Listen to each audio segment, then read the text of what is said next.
podcasts you love. From people you trust. This is Twit.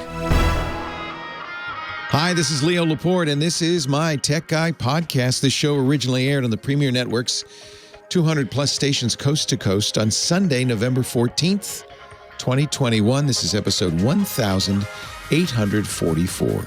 Enjoy. The Tech Guy podcast is brought to you by userway.org. Userway ensures your website is accessible, ADA compliant, and helps your business avoid accessibility-related lawsuits. The perfect way to showcase your brand's commitment to millions of people with disabilities. It's not only the right thing to do, it's also the law. Go to userway.org/twit for 30% off Userway's AI-powered accessibility solution. And by Wealthfront. To start building your wealth and get your first $5,000 managed for free for life, go to wealthfront.com/techguy. And by Hover. Whether you're a developer, photographer, or small business, Hover has something for you to expand your projects and get the visibility you want. Go to hover.com/twit and get 10% off your first purchase on any domain extension for the entire first year. Well, hey, how are you today? It's time. Leo Laporte here, the tech guy. Time to talk computers, the internet, home theater, digital photography, smartphones, smart watches, augmented reality and virtual reality, all that jazz. 8888 Ask Leo. That's the phone number. 888-827-5536. Toll free from anywhere in the U.S. Or Canada. Outside that area, you can still call, but you'll have to use Skype out or something like that. The website, techguylabs.com, that's where all the show notes live, techguylabs.com. And thanks to James DeRuvo, everything I mentioned, all the links, all the stories, all go there. You can refer to them there any time of the week. No charge, no sign up, nothing.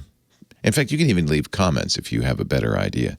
If you hear me say something, you go, oh, no, this is a better way to do it. Love that. I learn, we learn, we all learn. techguylabs.com. We also put audio and video from the show after the fact up there. So that's cool. Chip shortage continuing. Lots of thoughts about why there's a shortage. It's not just a chip shortage of everything.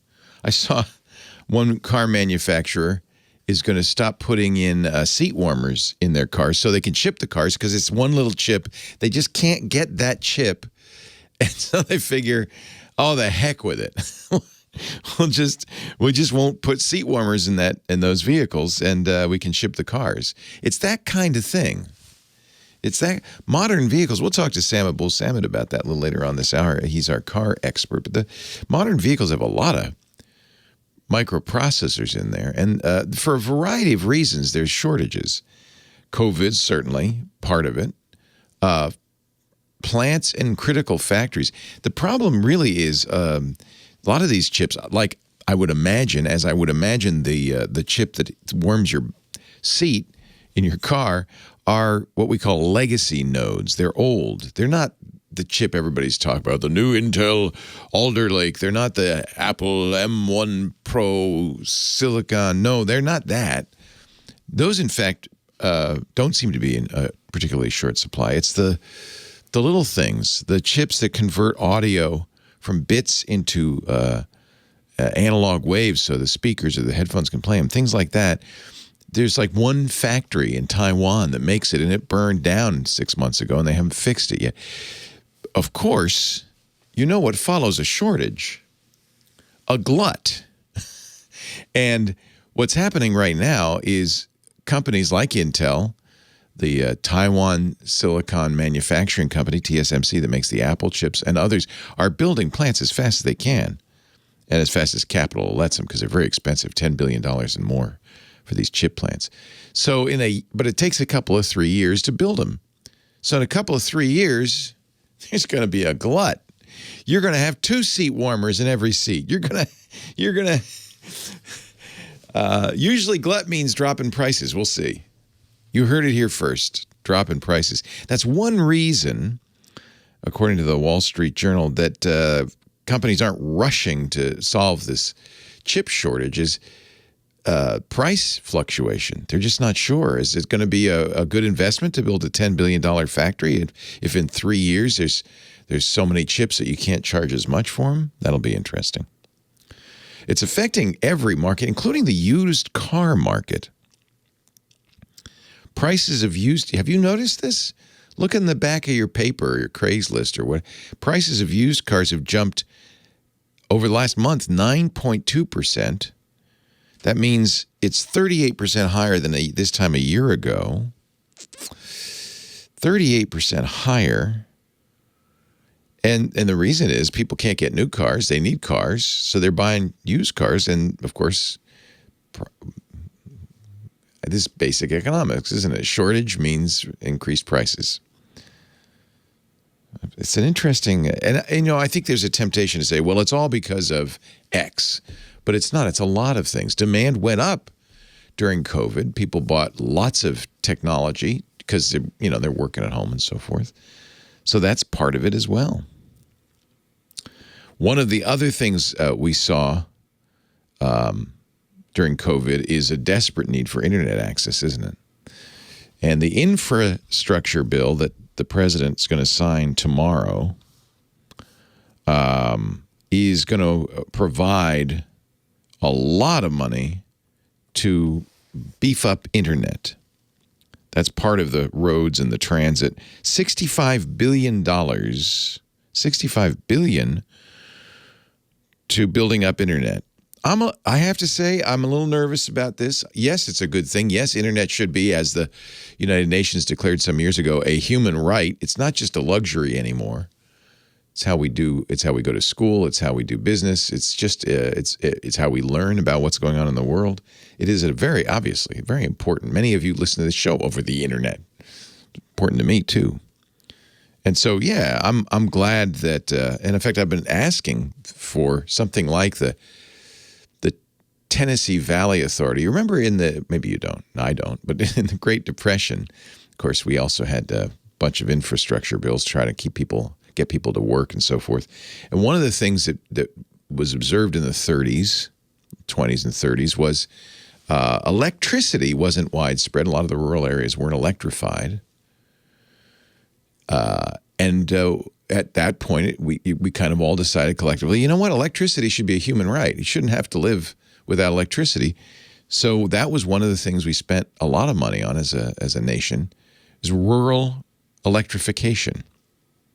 Things like the Tennessee Valley Authority. And now I think and I've been saying that we should do this, rural internetification. We should have a TVA for the internet. And I guess that's kind of what this is, $62 billion. The only thing or $65 billion, the only thing that makes me a little nervous, I would love to see some or if not all of this money go to municipal internet, state-run internet, not to the big internet companies, but most of it's going to go to Comcast, Sigh, and AT&T, the big telecom companies. They're going to apply. They're going to say, well, yeah, give us some money and we'll build out the infrastructure in these rural areas. And that makes me so nervous because we've seen this before. Unfortunately, we've seen this before where these big companies go, oh, yeah, thank you very much, put it in their pockets, then do as little as possible. Some of this money is going to go to lowering broadband costs for low-income households. It's not going to be as much money as before. I think the subsidy was $50 or $60 a month for a low-income household. If you're more than 200% below the poverty line, now it'll be $30. But hey, that's better than no bucks, which is what was going to happen. States are going to get large grants to pay for internet improvements, but the states are just going to pass them along, I think, in most cases, to broadband providers who, surprise, surprise, are expressing support for the bill. Why do I get the image of them gleefully rubbing their hands going, yes, it's excellent. We are encouraged, says the National the NCTA, the Internet and Television Association. We are encouraged that the bipartisan infrastructure deal directly addresses two critical elements of reaching universal connectivity, dedicating funding first and foremost to those regions without any broadband service. Yes, excellent. And providing financial assistance to help low-income Americans subscribe to this critical service. Oh, that goes in our pockets too. Oh, that's good. So the good news is we'll get more as a requirement to get this money. We'll get more information about who's getting internet. We don't know that. You could have a fiber optic line going right by your house. Doesn't mean you've got internet from it, right? They haven't necessarily wired you up. So providers will have to have provide that information to the Federal Communications Commission. And there's going to be, like the food labels, there's going to be a uniform label to describe offerings and prices. That's much needed, because if you've ever looked at your internet bill and tried to figure it out, good luck. Good luck. The Emergency Broadband Benefit Program will get extended. It's $30 instead of $50. Okay. States are going to get some of that money to fund internet improvements. I hope the states use it instead of just giving it to Comcast. Here, you fix it. Internet service providers that receive federal grant money will be required to offer low-cost service. And then there's $2.75 billion for the Digital Equity Act, which will help states develop comprehensive plans to ensure equal access to the internet for historically underserved communities. It all sounds really good.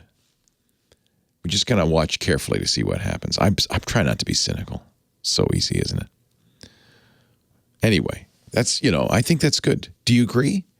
Is the internet a necessity? It's a human right? Everybody should have access to the internet. Boy, it's sure hard to, these days, if you didn't have access to the internet, kids, how would they go to school? It's like a library in your house. A lot of people working from home. I feel like it should be. I do. 8888 Ask Leo, that's the phone number. We're going to talk high-tech with you and me together. Do you think now that Professor Laura is just Googling songs with the word phone in it?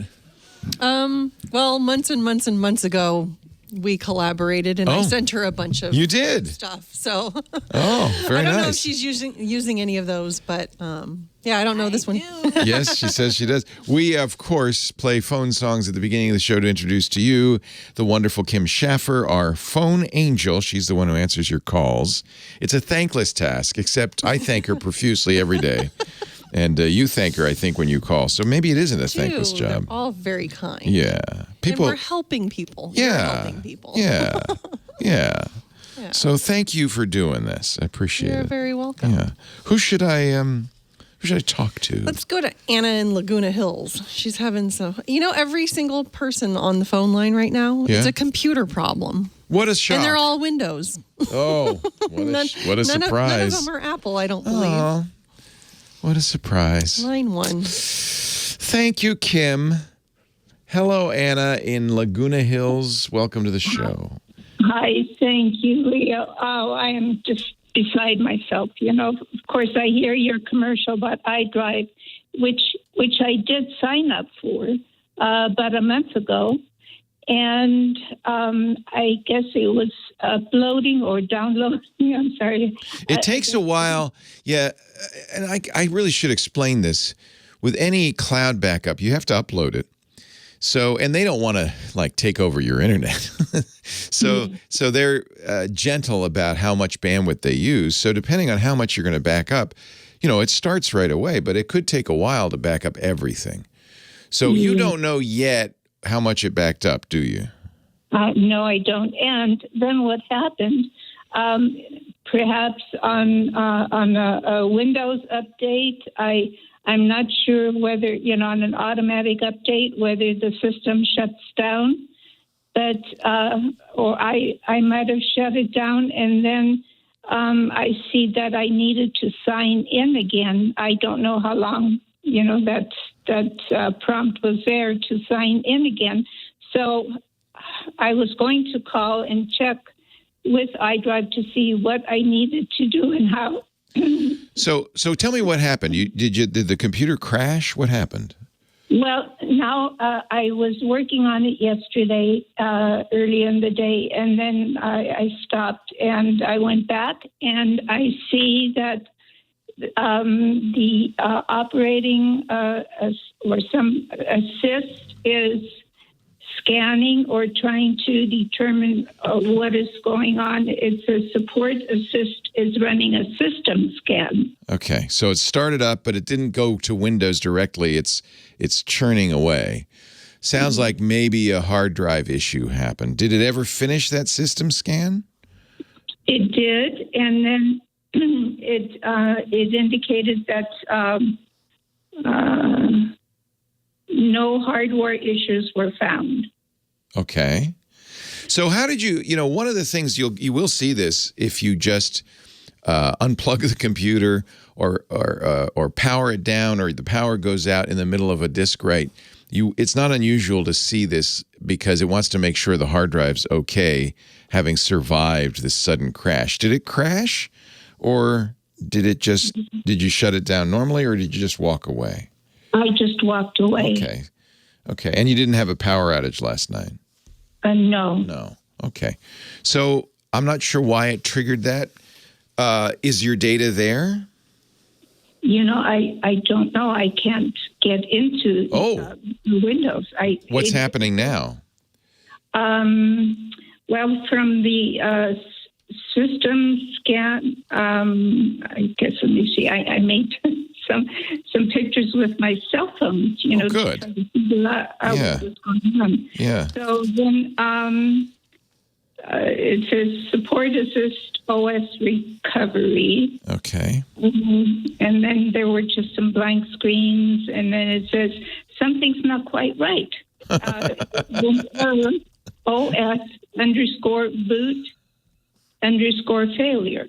So this is a Dell thing, by the way. Mm-hmm. So people who are saying, I never heard of that in Windows. Yeah, it's a Dell thing. You can restore your system using this support assist OS recovery, and I think that's probably what it's wanting you to do at this point. Yes, so it has tried to boot up, and it can't. Now, I'm a little concerned about why it can't boot up. My guess is you've had there's a hard drive issue. It's not how old is the computer? It's probably 3 years old, 2.5. Okay. So that's not normal to have a computer hard drive have problems that soon, but some percentage do. Mm-hmm. This is what happens. So I'm just concerned. I know it gives me options to. Yeah, so what Support Assist Recovery will do, and this is probably what you should do at this point, is download and install the Windows for you. It should walk you through that. There is a page on the Dell site describing this process. It might be worth a call to Dell, who should also walk you through this. The good news is you do have iDrive, so while it may not have backed up everything, we just don't know. A month is a long time. It probably did get everything. So I would say this is time to restore the hard drive. And if it doesn't restore, Dell should get you a new one because it's still under warranty. Well, maybe not if it's not under warranty, but it's not expensive to get a new one. Leo Laporte, the tech guy. So I had to take a break there, but I don't want to give up yet. Do you have some reset options on your screen? Is it saying some stuff you can do? Yes, and that was basically my question. It says when it resets, I guess from my local, from my computer, because it wouldn't. That's right. You have a copy of Windows on your computer, so. Yes, it couldn't go through. The option of going through the cloud wasn't. Didn't work for some reason. Yeah. So, but then if I reset. It says it will reinstall Windows from this device, remove all apps and programs that didn't come with the PC. That's the reset to factory settings reset. Do you have any other choices? Is that the only choice you have, is reset to factory settings? It's this, and the other one. So the process usually is do the less intrusive one, the one that doesn't erase all your files first. See if that fixes it. If it doesn't, then it'll come back, and then you might have to do the reset. And that's good if that you had the iDrive, because probably, I can't promise, because a month, it might not have backed up everything, but probably you can restore from the iDrive. The Dell support tool, I think, also has a backup option. So did you see an option that says backup my files? No. Okay. On the reset option, it's a cloud download or local reinstall. So I had selected initially cloud, didn't work. Local reinstall, I hit that, and then it says you're ready to reset, and that's when it says resetting will change settings back to your default. Yeah, and it'll delete system data and personal files on your hard drive, right? Although it did say, choose an option. Keep my files. There you go. Yeah, which choose keep my files for sure, and see if that works. If it doesn't, it might not. Then you do want to wipe and start over. But try first with keep my files. Yeah. And then and cross your fingers. Probably all that's happened is one file's been damaged that it needed to start up, and it's going to replace that file, and everything should be okay. So meaning it won't. You're not going to lose anything. I'm not. No. Yeah. Keep my files means keep my files. Okay. If that doesn't work, you might have to do something more dramatic, but try that first. Yes. But then under that is the option of cloud download or local reinstall. Just do local. That's fine. And the local reinstall tells me that it will reinstall Windows from this device and remove all apps and programs that didn't come with the PC. That's fine. Do you have those? Yeah, I don't think you worry about that. You can reinstall those. What you care about is your data. Yes. And it's, and it sounds like, I can't promise, and this is, I'm so glad you got iDrive.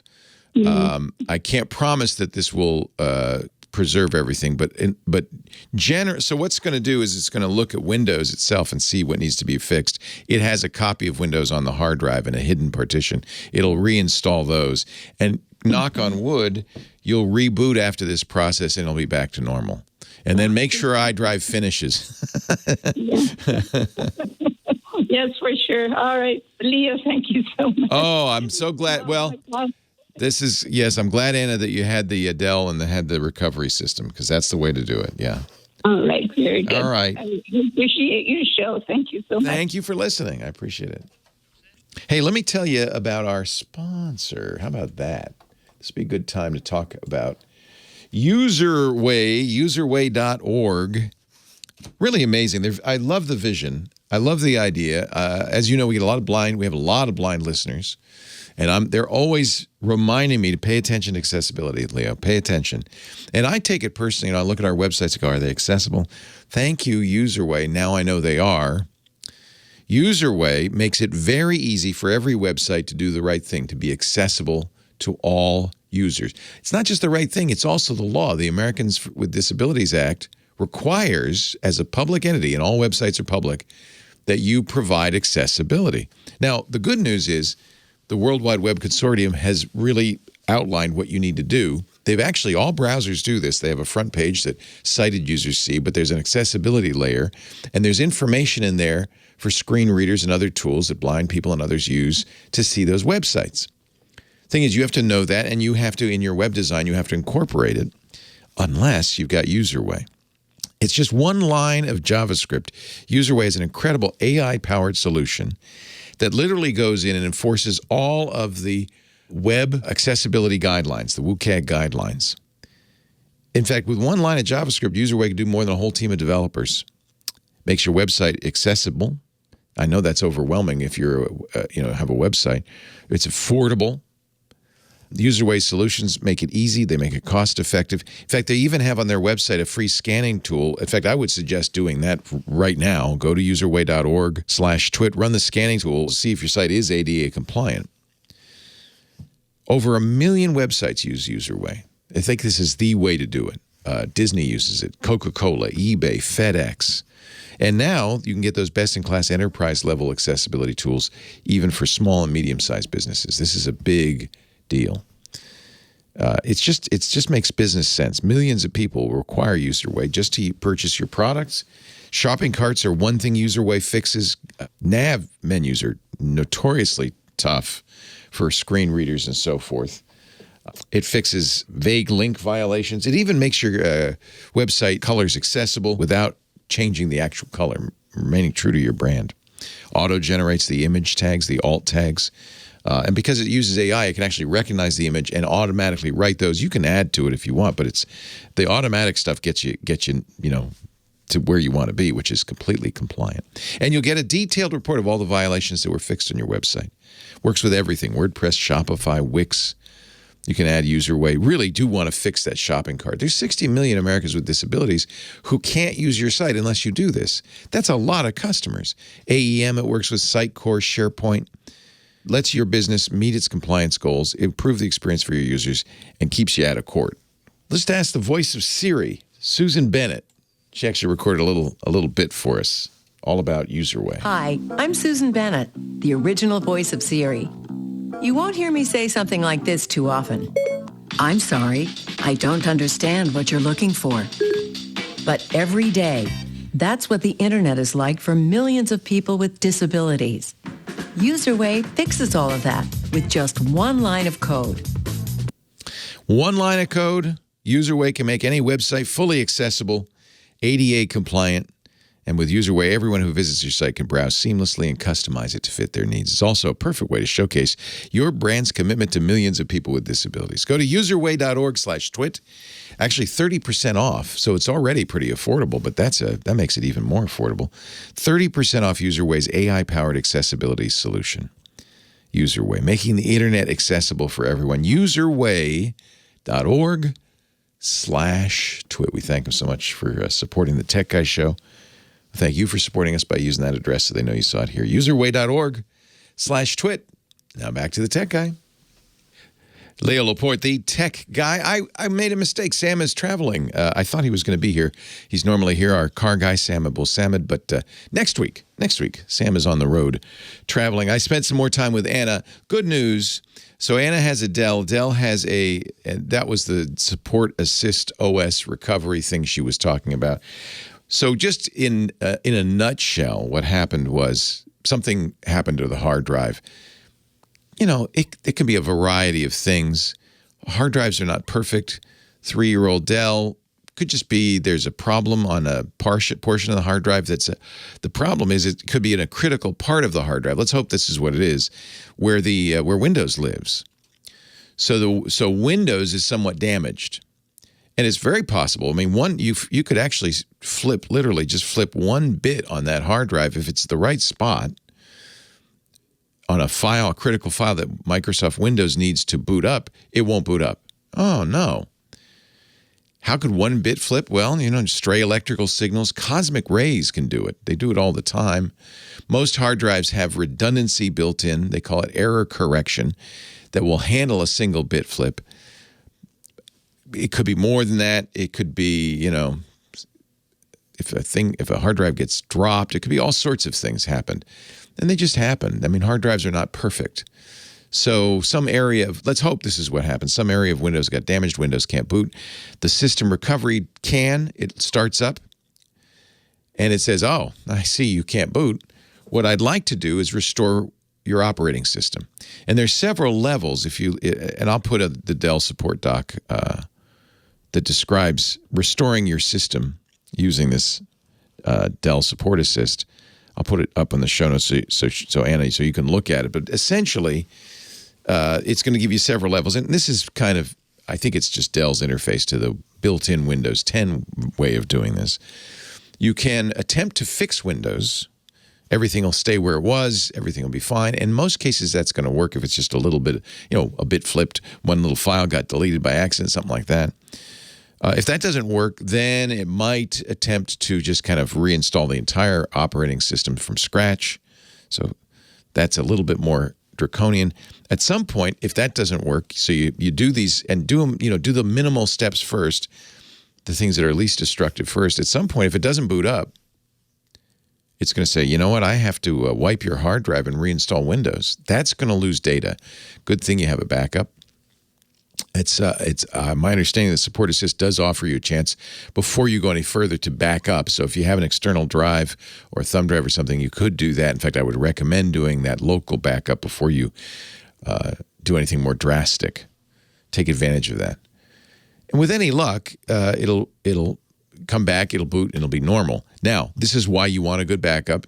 I'm glad she has iDrive. It's always good to remember that iDrive doesn't have a complete backup right away. It takes a little while because it's trickling it up to the cloud. But a month should be enough. You probably have everything. Depends on what, if you're backing up giant movies, maybe not. But if it's just some documents and things, those should go pretty quick. So that's good. Now, you want belt and suspenders, though. You want the local backup. You want the cloud backup. You want as many backups as possible.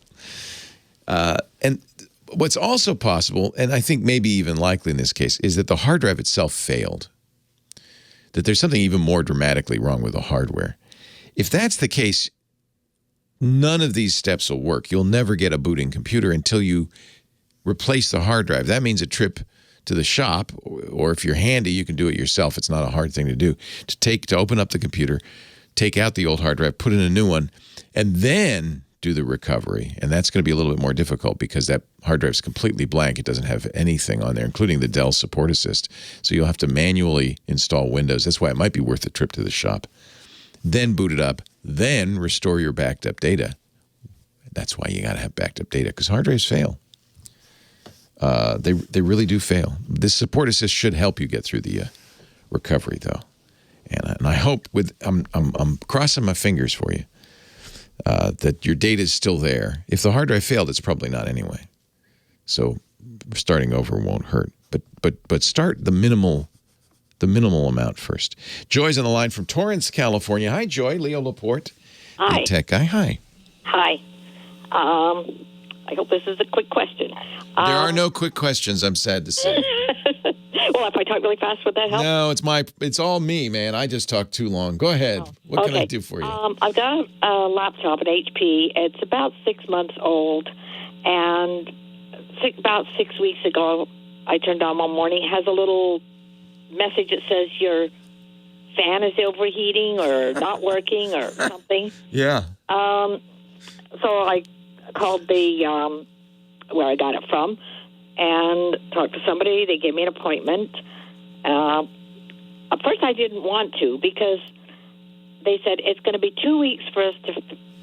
Yeah, because you have to ship it to them. And then it's like either 2 or 4 more weeks for it to.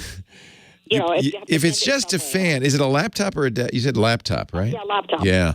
So it's easier in a desktop. But who makes you said HP? Let me try to. What model HP is? Do you know? Don't know. Yeah. So it could be an easy fix or it could be a hard fix. But the thing is, when I took it in eventually, I had a question about Windows because I haven't had a computer in a while. My monitor failed, and so I didn't want to get a laptop. That's all there was anymore, so I ended up with one.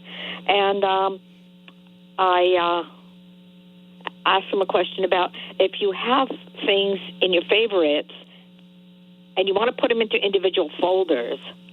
And so when he saw the favorites, he goes, "Oh, you got way too many favorites." So the question is, are the favorites, could that be what's making it wrong? No.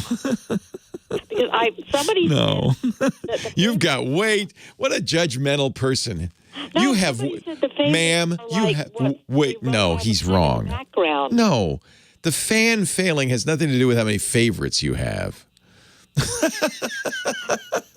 But do favorites run in the background the whole time? Well, tabs do, not favorites. So this is the question. Does he mean tabs where you have leave the pages open and they're running, all of them are running? Or does he mean your bookmarks, your favorites?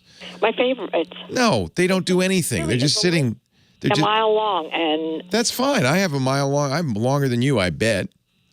I have so many favorites. I've got them in folders and folders within folders, and because that's just a bookmark. They occupy a tiny amount of space on the hard drive, and they zero memory or RAM.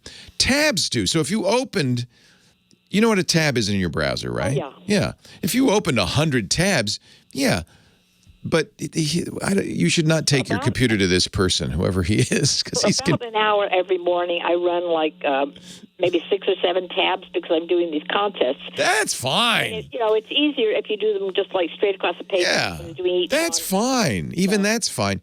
You should be able to open hundreds of tabs on a modern PC. But that's and the message you're getting.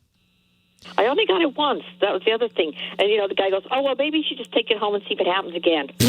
Okay. So computers don't want to be hot, right? And when I say hot, I mean boiling. I mean 212 degrees. They don't want to be that hot. That's bad for the processors. So they have temperature sensors in them. Yeah. And they have monitors in the operating system monitoring that. If it gets too hot, they slow down. The processor slows down. The fans also have monitors because the fans are what keeps it from getting hot, blowing air out. Yeah. If a fan dies, there's software in your HP that'll say, oh, this fan ain't working anymore. And that fan should be replaced. Now, it could be, he's probably right that it's just a temporary thing. I'm concerned that he's so ignorant that he says you have too many favorites. I think that means he doesn't want to do it. That's what I think. Honestly. I was in and out in 10 minutes. Yeah, I think he's looking at that going, oh, man, I got to take the motherboard out. I got to get underneath there. I got to replace it. He doesn't want to do it. So he's giving you a line of bunk. You can have as many favorites as you want. They don't occupy any territory. I think his advice though is probably right. If you don't see it again, just a stray error message. Leave it at that. I think that's probably the best idea. Leo Laporte, the tech guy. It's not unusual. So there's a fan sensor. There are multiple fans in your computer. Did it say like which fan? Did it give you any more information? I don't know. Like I said, I saw it real quick, and then it was gone. And it went away. Yeah. And so then that was what he asked me, did it say something in particular or whatever? And I said, I don't know. I've only ever seen it once. He goes, well, in that case, I wouldn't worry about it. I just, if you don't want to leave it here for 2 weeks and then whatever. Oh, my gosh. So he was going to ship it back. Well, he said it'd take him 2 weeks to get around to looking at it. He really, you know what? This guy, he just didn't want the job. I had somebody else, from that, like the supervisor from their call, because they sent me a little survey. Who was it, Best Buy? Service. And I said, well, I don't really know how your service was because he didn't do much except ask me questions. And so he says, well, now I've completely forgot what I was going to say.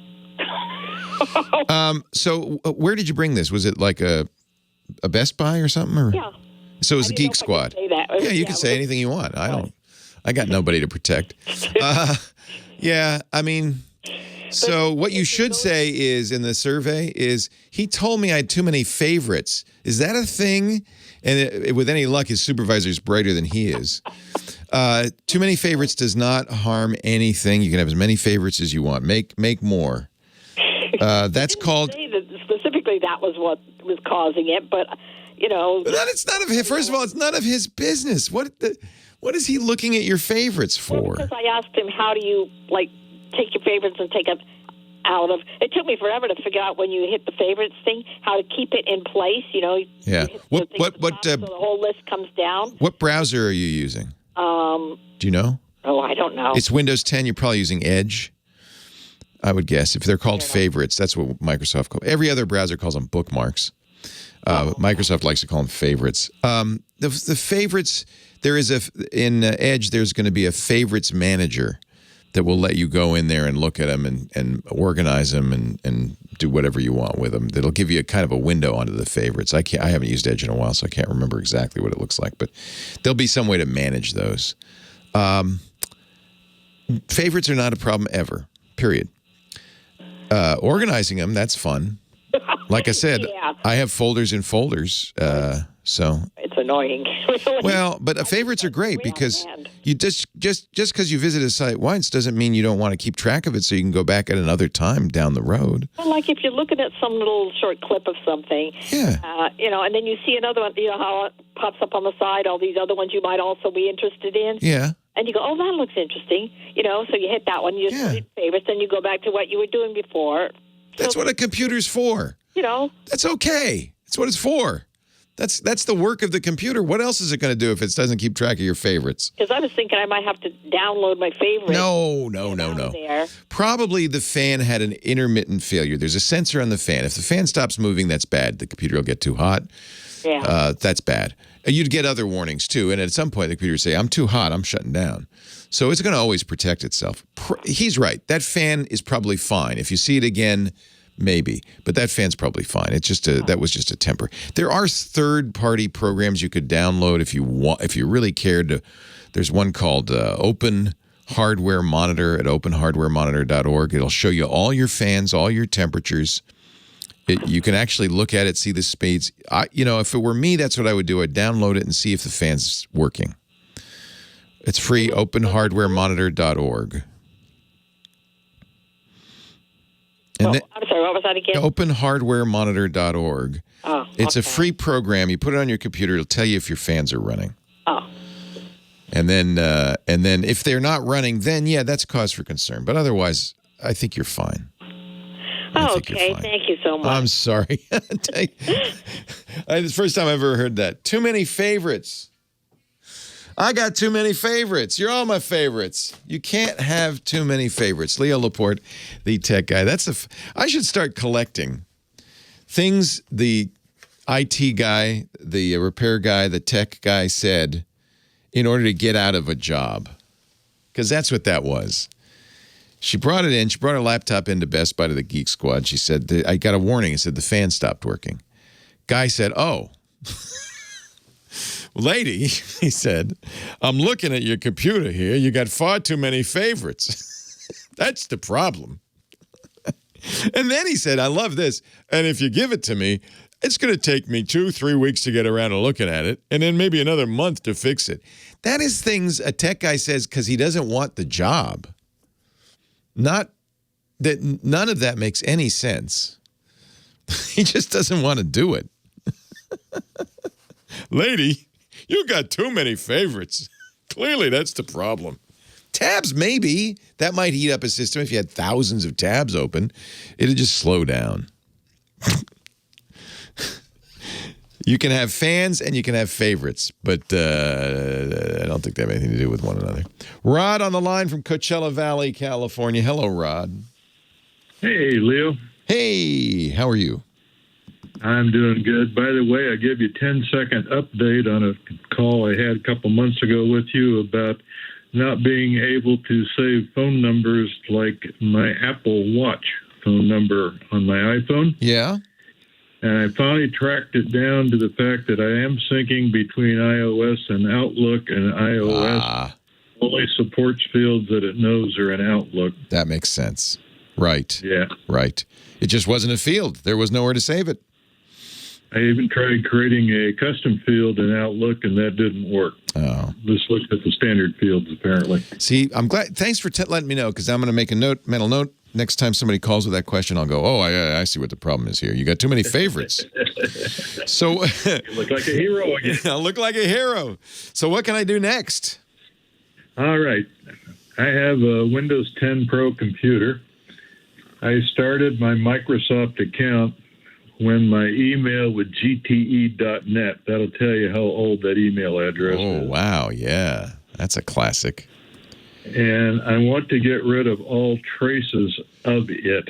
Right now, I have an Outlook.com account that is what I'm using. I think it's what I'm using to sign in on Windows. It is an alias for my Microsoft account on the Internet.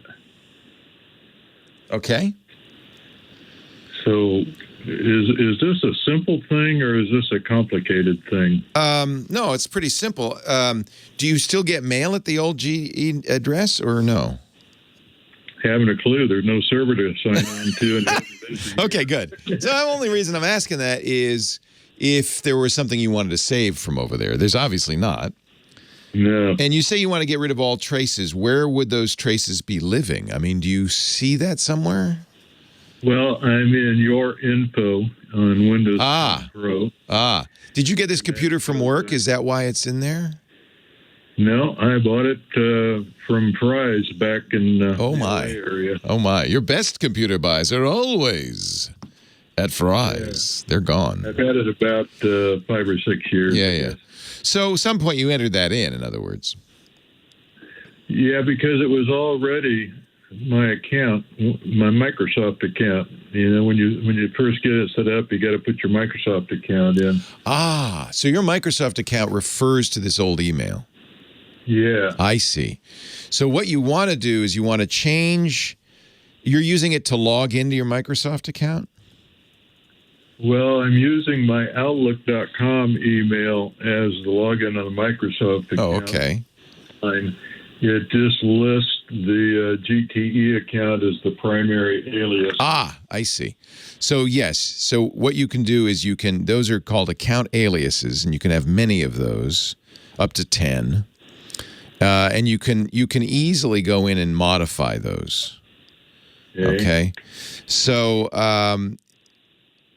I will put a link to Microsoft's support document on how to do this, because it's a number of steps.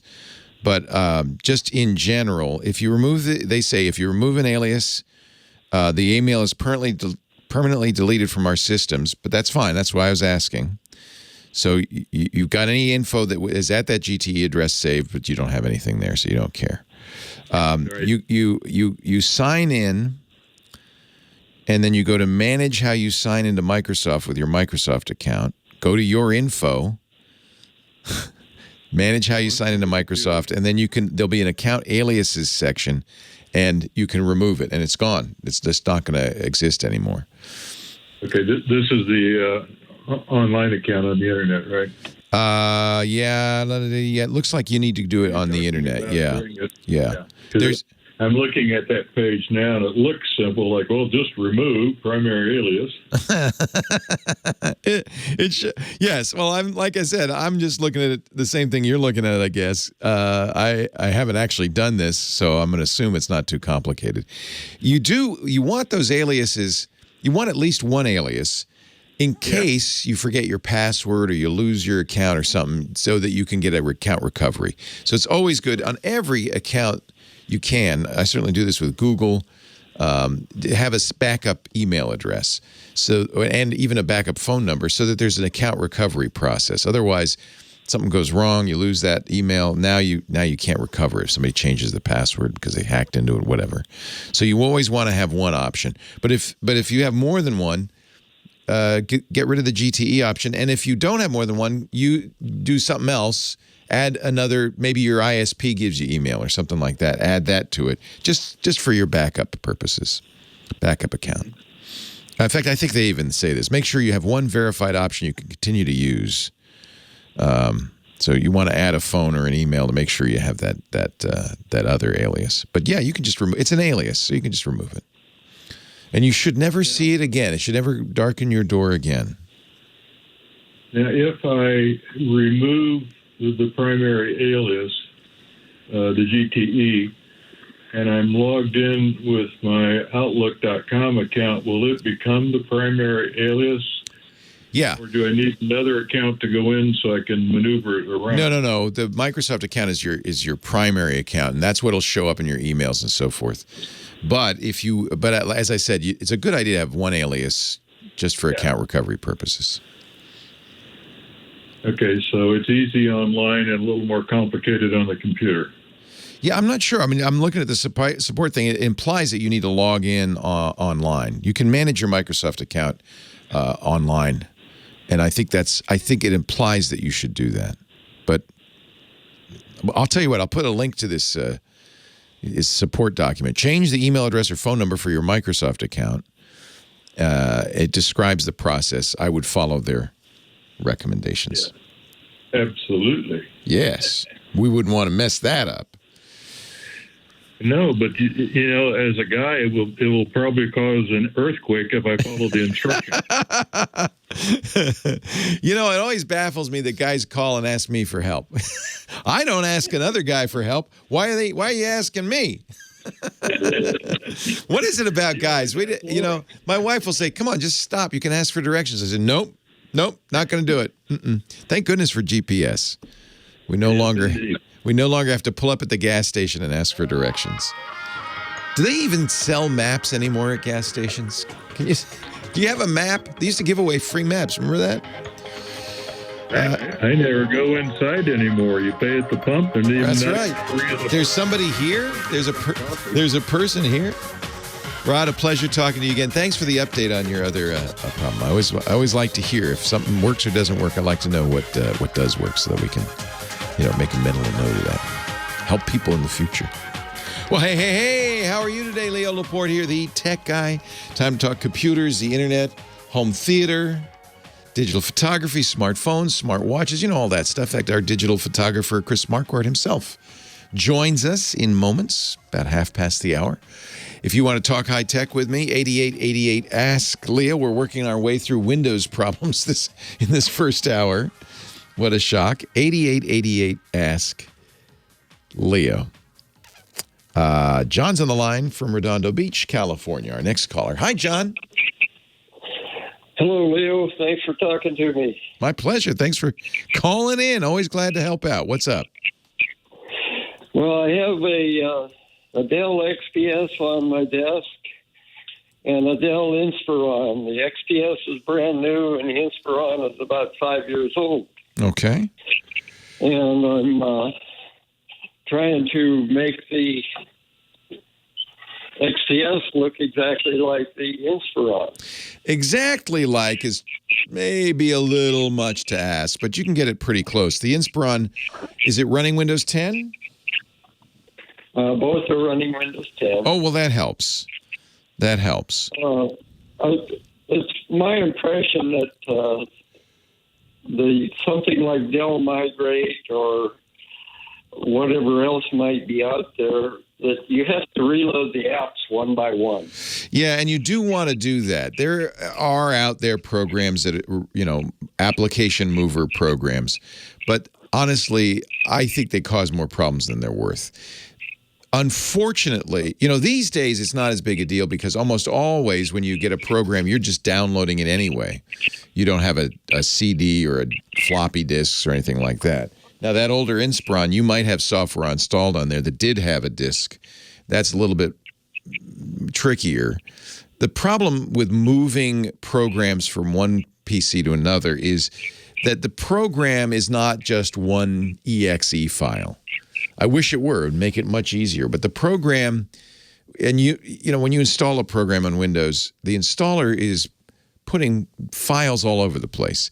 The exe file is usually a small file that then calls a bunch of other stuff, including dynamic linked libraries. Those are DLLs. Those may be spewed all over the hard drive. There's registry entries with settings that aren't easily extracted from the registry. It's all over the place.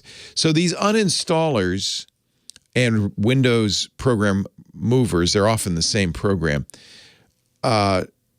work best if you have them running when you install the program so that they can keep track of everything the program did. And then with any luck, get all those files, bundle them up, get all the registry entries, bundle it up, move it to a new computer. You'll still have to have that same uninstaller mover program and run it, and it'll then put everything back where it belongs. That is a recipe, as far as I'm concerned, and in my experience, a recipe for disaster. So moving data is easy. And there's lots of ways to do that. Microsoft wants you to use their OneDrive account, but there are other ways to do that. As you said, Dell has ways to do that. But none of those programs will move applications because of this issue, how difficult it is. And I don't recommend, honestly, the third-party programs that do that. It's a very complicated thing to do well. And if it does it poorly, you're never going to get it running quite right. So, and I go through this every time I get a new computer. It's my strong preference, if at all possible, to do as little copying over as possible and start fresh each time. You're just going to have a better experience. You can easily copy the data. You can do it yourself. You can use Windows Backup. You can use OneDrive. There's lots of ways to get the data off of a computer and bring it over to the new one. If you want it to look exactly the same, there might even be ways to copy kind of, I wouldn't recommend this, but actually I'll tell you the easiest way to copy the look and feel. And I do use this. When you log into a Microsoft account, you have settings that you can synchronize between accounts. And that includes even things like wallpaper, colors, themes, sounds. passwords in some cases, logins to things like Facebook and so forth. So associating those with your Microsoft account on the Inspiron and then logging into that same account on the new XPS will give you copy over a lot of those settings. In fact, it might be the best way to get it to look like the old one. Then copy the data over so that you have all the data. But I think the best way to move those programs over is to reinstall them. In fact, and the chat room saying you should Marie Kondo it. That's right, Tech Dino. One of the things, I've increasingly of the opinion that a computer runs best when you install the least on it. Every program you install is going to ultimately open you up to security flaws, vulnerabilities, reliability issues. That's just the nature of software. Unless it's perfect, and no program is, it's going to open problems. It's going to create problems on the new computer. So while it's tempting, and in the past I've always been tempted, you get a new phone, you get a new computer, say, I want everything. Problem is, most of that stuff I bet you hardly ever use, if ever, right? So my suggestion when you get a new computer is find a copy over the data. That's your data. That's probably a good thing to make a copy of that, bring it over. Find a copy of the settings. And I would suggest installing programs on demand as needed so that you don't install more than you need. Marie Kondo it. Say, does it spark joy? Does this program spark joy? Or is it just another lead weight on my system? It's kind of a security rule part 2. I have the standard security rules everybody should follow. Keep your stuff updated and so forth. Don't click on links. Don't go to bad sites and download software. But I'm going to add another part to that, which is don't install, let's see, how should we put this? Install as little software as possible. The more you install, the more problems you add. Install as few programs as you can. An iPhone is going to work best if you never install any apps. Now, yeah, obviously people are going to want to install apps. Windows is going to work best if you never install any apps. All right, I get it. You got to install some apps. Just install those. And reinstalling is so much better than trying to move them over. For one thing, those programs have probably been updated since you put them on the Inspiron. So you want to get the latest version. It's so much better these days if you can download them. A lot of the apps you use are probably in the Windows Store. That's a great place to do it because that also has an update facility, which is really nice. You just update. They'll update automatically. So get everything you can from the Windows Store. And then, if the program's, the only time this is an issue is if the program's no longer available. Or you installed it with a CD and you've lost the CD and the company's out of business, and that's another matter entirely. And then you might want to, try to move it over. I think it's probably best just to say, ta-ta, farewell, it was nice knowing you. I've spent the whole last hour talking about reliability, help me with reliability issues. And there's no need to add to that, if you ask me. Don't add to your reliability problems. If I were you, I would say, let's do this as fresh, as clean as possible. I always like that's what they call a clean install. I always like a clean install. Clean's good. Marie Kondo it. I think that's excellent advice. Sorry, Elvis. Leo Laporte, the tech guy. You want action? ACTION. Let's go to Paul in Louisville, Kentucky. Hello, Paul. Hey, how you doing, Leo? I am great. How are you? How are things in Louisville? Well, it's cold and dreary. Oh, that's too bad.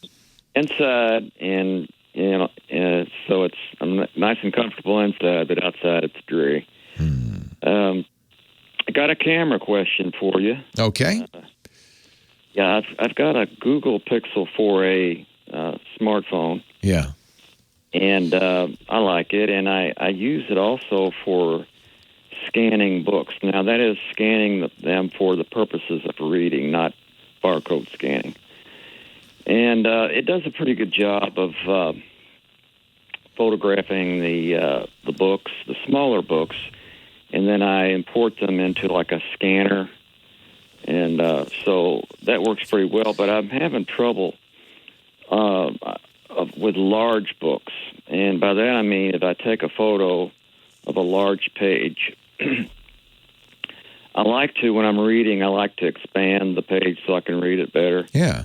Well, the larger books, the image is more distorted. And I thought about a couple of solutions I want to talk with you. One of them is the possibility of getting a external lens that I would attach to my phone. I found something on Amazon. It's called Zenevo. It's a wide-angle lens that you just hook onto your smartphone. And those are going to be even more distorted. Oh, are they? Yeah.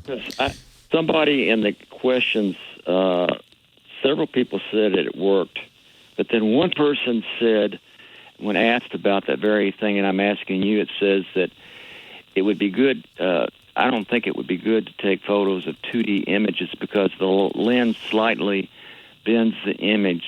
That's right. Your photo will appear distorted. Also, part of the image will likely end up out of focus in your photo. Another problem. So wide-angle lenses, you've seen the fisheye effect, a fisheye lens. So that's 8 millimeters and less. I'm not sure what the Zenevo's effective focal length is, but if it's wide angle, it's probably wide enough to, especially with the less expensive lens, and these are fairly cheap lenses because they just clip on your phone. They're not fancy glass. How much is it? $44. Yeah, so they're not fancy. They're going to have more defects. They're going to have more distortion.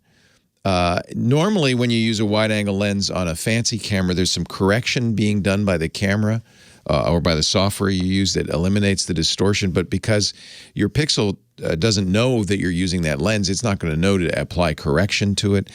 I mean, $45, what the heck? Try it. But I have a feeling that if you don't like the distortion you're seeing already in the Pixel wide angle, it's going to be much worse. And there's going to be curvature around the edge. There's going to be out of focus areas. All of this common with wide angle lenses, and especially the less expensive ones. Well, my second thought would be, the Google Pixel 4a, it has a 16 megapixel lens. Yeah. And I was wondering... the Pixels have gotten better and better. The current Pixel 6 Pro is really excellent, and it does have a wide angle. And because it's its own lens, it can correct for that. So you can get... How big are these big books? Oh, whenever you see ads for things like that, they'll give you the largest sizes. I can't remember what that is. Like 14 by 9 or something. They're pretty big. Yeah. And I guess if you get far enough away, you can get the whole book in a shot. I can do that, but then like I say, when I want to read it and I go to expand it, then the more I expand it for my vision, the more I expand it, it gets distorted. Yeah. On smaller books, it's okay. I can do that. But I was thinking about, is there, for my next phone purchase, would there be a camera with a stronger megapixel that would help me with that? Yeah, I mean, the more modern cameras like the Pixel 6 will. These are, of course, much more expensive. Are you trying to get the whole page in one shot? Would you be willing to get several shots per page? Well, the purpose of doing this is that I've got this like 1,000-page encyclopedia of Louisville. Yeah, and I find it easier to read. Sure, because you can pinch and you can zoom. Yeah. Right, exactly. So ideally, I like, even on smaller books, I can capture 2 pages on one shot. And but I wonder, Dr. Mom's saying you should check out openlibrary.org. They have a lot of books that have been scanned in already, which would be, then you look at it on your computer and you can zoom in as you want. Chris Marquardt's coming up. He's our photo guy. Chris is on the line already. And I see you jumping up and down, Chris. Do you have any suggestion for Paul? I do. Hello. Well, I would look at some of the apps that are out there that will help you take the distortion out when you take the photo, because you will have perspective distortion because you're not shooting it straight down on the page. So there's Adobe Scan, there's Google Drive. The Google Drive app has a scanner built in, a document scanner that will optimize the outcome, save it as a PDF, even do OCR on it so you can search in it. So that would be my suggestion. Try it again, but use one of these apps. What I do now, strangely enough, is I'll hold the phone and I'll say, Google, take a photo. Yeah. Now, in order to do that with the scanners, you have to get it just right. Right. And I'd almost I'd have to hook up a tripod and getting that all. Now, the Google Drive app has a specific document scanning mode, so it straightens it out. Photo. It straightens it out, and it fixes the things that usually happen when you handheld. Google also has a dedicated app for this called PhotoScan, Photo Space Scan by Google. Yep, that'll do it too. And this is, actually, Paul, interestingly, something apparently a lot of people are doing because there's so many ways to do this. So, yeah, I would say an app would be better than getting one of these external lenses. They're just going to be low quality and you're going to be disappointed with the image. It's not going to improve the image. More megapixels isn't going to solve it either. What you really want is a tool. What about a book scanner? Does Chris have any opinions on those? Like a flatbed scanner that you would put the book on? Well, these are actually designed for books, though. They're not the kind that you put a page through. It hovers over the book and then it scans it. Does he know what I'm talking about? Is he there? I've seen these, but I think they're mostly used by museums, by libraries, by more of the professional organizations, I think. I would say go look at the software. You already have a very good camera in your phone. I think it's really a software issue. So I would say look at some of these. We'll put a link to a list of some good scanning programs, and I would try those.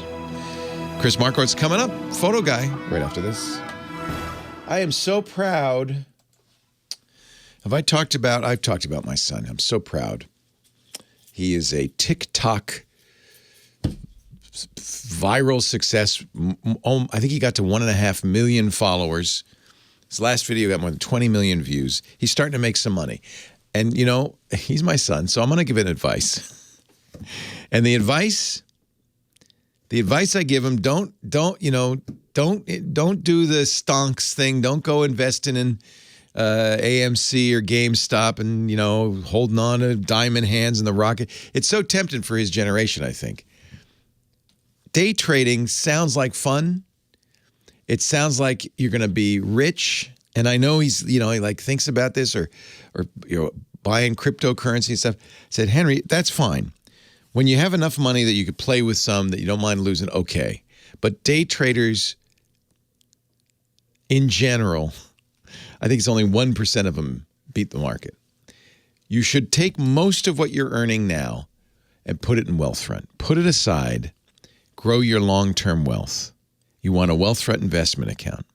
Investing is hard, and he has other things on his mind. He's new at this. Hey, I've been doing it for 50 years, and I still think the best thing you can do is create a portfolio of globally diversified, low-cost index funds at Wealthfront, because they will ask you what your goals are, your time frame, how risk-averse you are, and help you build that portfolio. They've got great choices. I know Henry would like, for instance, the clean energy funds. They do have crypto trusts, much safer way to do this. They have tech trusts. They have lots of investments, so you can customize it.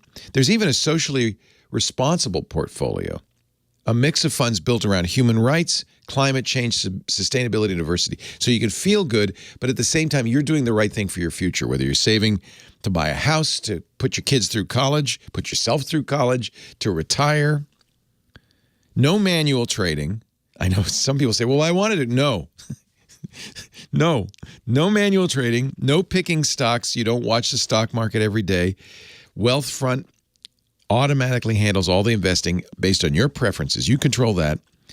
And by the way, they'll do things like rebalancing your portfolio on a regular basis. Do you know what that is? You need to do that on a regular basis. They do it automatically. Tax loss harvesting to lower your tax bill. Things that even the most sophisticated investors don't do. Wealthfront is trusted with over $27 billion in assets. Nearly 500,000 people are building their wealth at Wealthfront. And I would tell anybody this, especially if you're young and getting started, but no matter what age, this is the way forward. Wealthfront investment account. Get your first $5,000 managed for free. Go to wealthfront.com/techguy. All you need is $500 to get started. It's the easy way, the smart way to grow your wealth. Let Wealthfront do the work for you. Yeah, sure, it's not exciting. It's not fun. You don't get to go online every day and watch the market. Put a little aside for that if you want. Wealthfront.com/techguy. Start building your wealth. Get your first $5,000 managed free forever, by the way, for life. Go to wealthfront.com/techguy. Let me spell it out. WEALTHFRONT. I know sometimes I talk fast. Wealthfront.com/techguy. Please do use that address so they know you saw it here. And thank you, Wealthfront, because not only I appreciate your support in Tech Guy, but I want to get this message out. I really think it's an important message. Here I am at the other end of that, and I'm just really, really glad that I did the right thing instead of playing the market. Put a little aside. You could do that. Put a little aside. But be smart. Be smart. Wealthfront.com/techguy. By the way, the app is great. I also like that. I really like that. It's very easy to do. Wealthfront.com/techguy. And now, back to the show. It's time for the photo guy. Chris Marquardt. He is my personal photo sensei at sensei.photo, SENSEI.photo. That's where he does his photography coaching, and he joins us every week to help us get better pictures. Hello, Chris. Good to see you again. Hello, Leo. How are you? Dr. Mom suggested, she says she bought for her husband a document scanner. It's actually something you could bring to the library. It looks like a desk lamp. So it has a stand and it has an arm and it has a camera in it. It's $400, but the idea is you put the book underneath it. It's the CZUR document scanner. So maybe that's what our last caller could use. Anyway, just to follow up on that. Today, what is our topic of the day?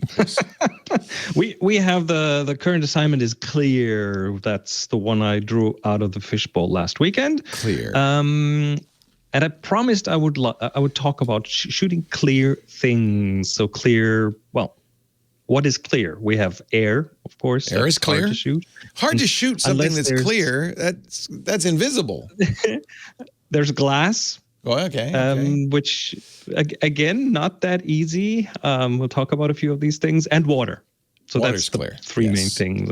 And then, of course, the assignment can be interpreted any way you like. So clear could be kind of it's clear now, that kind of clear. But let's stick with glass and water for now. And the problem, of course, with clear things is you see through them. So you have to deal with the stuff that's behind it as well, not just the thing itself, but what's behind it. So, it's just a reminder, just be very, very, very aware of what is going on behind the things that you shoot. That's a general hint for photography. Try to figure out if the background interferes with the subject in some weird way, or if it complements it. I've been talking about this here forever, pretty much. But with glass, well, you add just another patch in the photo that has background showing through. Now, of course, you have glass will have reflections. So stuff that might be you or behind you might be reflected in glass. And then you also have a refraction, which is the distortion of the things behind the glass. And the photo that I'm showing here, that's a glass jar that has a lot of refraction. So it actually adds some interest to the background because it distorts it. So you have that a lot. Of course, again, the background might be nice, or it might be a bit of a distraction here. Glass panes, straight glass panes, of course, they will add a reflection that you will actually be able to see what it is, and this way you add up layers, which is interesting. So glass will not just show you what's behind it, but it will also show you what's in the reflection, if that's what you want, and if you position yourself accordingly. So it's an interesting field to try out and to play with. Glass, you could also kind of abstract glass. We've talked about low-key photography here on the show. So photography where you have very little light showing, and with glass, if you put glasses in front of a black background, you end up with virtually just the reflections. So be aware of what is reflecting in the glass, and it's usually stuff behind you. So it might be windows, or it might be artificial light sources, these kind of things.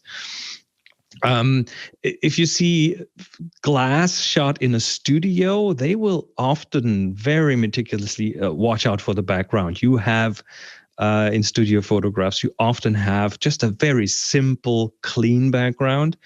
And what they will also do is they will put here in this example, there's a wine glass. They will put this on a reflecting surface, on a mirror kind of surface. So you end up with stuff that is kind of duplicate in the photo, and that adds a lot of interest.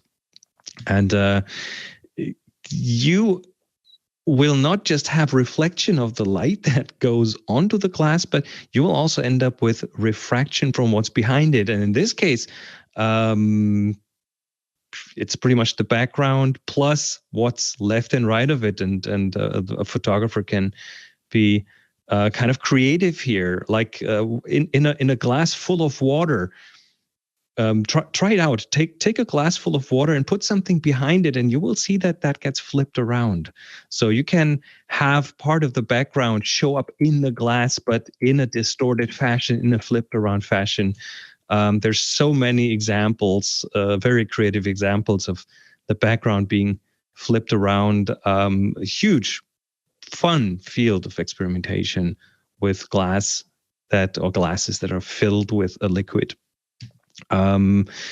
You can buy glass balls, like really sizable handful of glass ball that photographers like taking out in nature, and use them as a lens kind of thing to shoot through. And what these glass balls do is they turn everything behind it. They flip it around and turn it upside down. So you end up with a photo of a landscape being inside a glass ball, which is a very interesting kind of concept. So, and then of course, last but not least, water. Water is clear, but water also adds reflections. And we usually don't shoot water from straight down. We shoot it at an angle. So the reflections can be beautiful. But if you want the clear water, that's when you're looking at using a filter called a polarizer filter. The polarizer will take the reflections out of the water and let you look through the water. Like if you want to shoot fish in the water, or if you want to have stuff, other stuff in the water, like rocks or trees or stuff that fell in the water. So polarizing filter, you can get those for the smartphone as well. But I would typically see those. You'll typically see those on bigger cameras, on mirrorless cameras, on DSLRs, and these kind of things. So glass, water, flat glass, filled glass, and refraction and reflection. So there's a lot of stuff to play with when you want to shoot clear things. And of course, clear is our assignment. You've never done this before. You've never helped out with the assignment like this before. Now you've given us all sorts of inspiration for things we could do. Every month, Chris gives us an assignment. It's not a competition. There's no prize. It's just an excuse to get out there and take pictures. This month, we're looking for pictures illustrating clear. Now, as Chris said, it doesn't have to be something see-through. It could be other things, but that's just an example. That's just an example. But now I'm tempted because I've seen so many interesting uses of Clear. When you get a picture you like, tag it TG Clear, upload it to flickr.com, tag it TG Clear, and then submit it to the Tech Guy group. You can submit up to 1 photo a week. Our moderator, Renee Silverman, will say, thank you, got it. Put it in the pool. Chris will look at the pool and select 3 photos to talk about in a few weeks. Actually, I think 3 weeks, right? Because we just started this one. Clear. Very good stuff. Chris is a marvelous teacher. Sensei.photo is the place to go to get his coaching, SENSEI.photo. He also hosts, I have to say, I think it is now the longest-running photography podcast in the world, right? Nobody's been doing it longer than Tips from the Top Floor. I think that's right. Yeah. TTF, since like 2006 or 7 or 8, something like that. 5. 5. Okay. No, you take the cake, my friend. TFTTF.com. And he's got lots of books, and he's a wonderful asset. And we're so glad to have you. Thank you, Chris. Thanks, Leo. And we'll see you next time. Leo Laporte, the Tech Guy. Very nice. Those are beautiful and simple. That's the beauty. Yeah, you can do a lot of these things with just the stuff around your house. Simple. Thank you, my friend. I hope you're staying safe. Working on it. Sounds Yep. like Germany's going through another battle of the bulge. We're hunkering down again. God. Hunkering down again. Good. Ay. Well, take care of yourself, okay? And I will, promise. We'll see you in a week. Take care. See you then. Bye. Take care. Bye-bye. I wish I had some books to scan. This scanner is awesome. And Dr. Mom, you got this for your husband, and you say it works. It works. I don't have it. I have books, but I don't want to scan them. Yeah. I even bought, I bought books frequently. If I really like something, like Shantaram, I bought the hard copy of, even though I had it on Kindle and Audible. The first few books of The Wheel of Time. Then I got tired of it.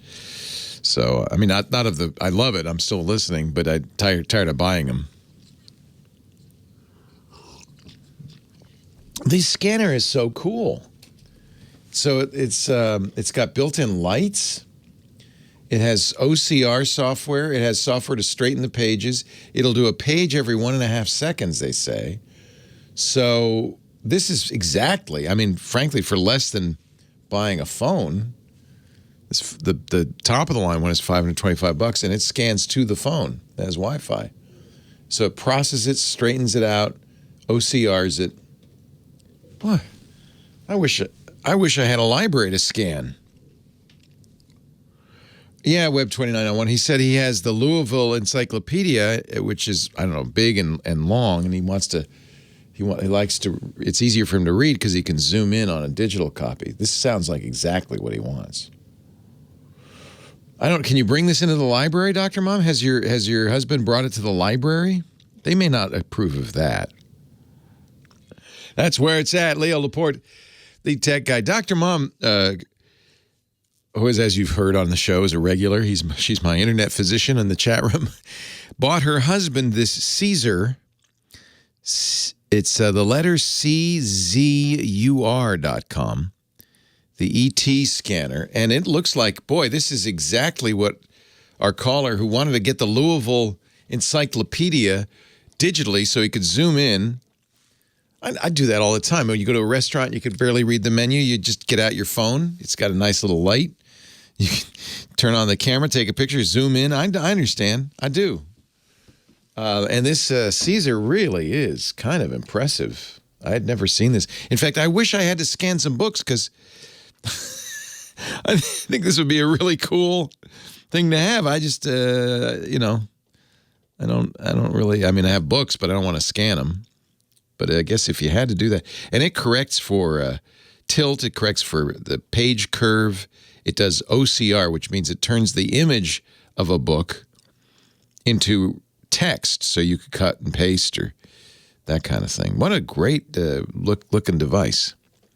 And I'd be hesitant to buy all of their claims on their website, except that Dr. Mom bought one for her husband and said it works exactly as advertised. So always nice to get a recommendation like that. CZUR.com.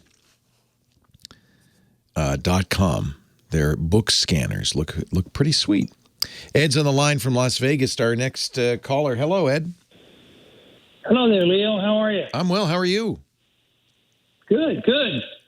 What can I do for you? Several times. Yeah, I've got a problem with my iPhone and Apple. In September, I ended up calling in after I did an update. I'm blind. I've spoken to you before. Mm-hmm. And I use the iPhone because I need Siri to help me with voicemails, missed calls, email, things like that. And now all I get is, I can't help you with that, but you can ask me to open the phone. And when I know, it's so frustrating. This is something they changed. And you're not the first one to mention this. I can't understand why Apple did it, but they took out this ability to read voicemails, to read email. So here's the things. Here's the things that connected me to the accessibility people who said, well, just use VoiceOver and this, that, and the other, and it's swipe up, swipe down, swipe left, swipe right, tap the screen 3 times. It's unaccountable. I do not understand why Apple would take a feature in Siri that people use that works fine and take it out. It just doesn't make any sense at all. I don't get it at all.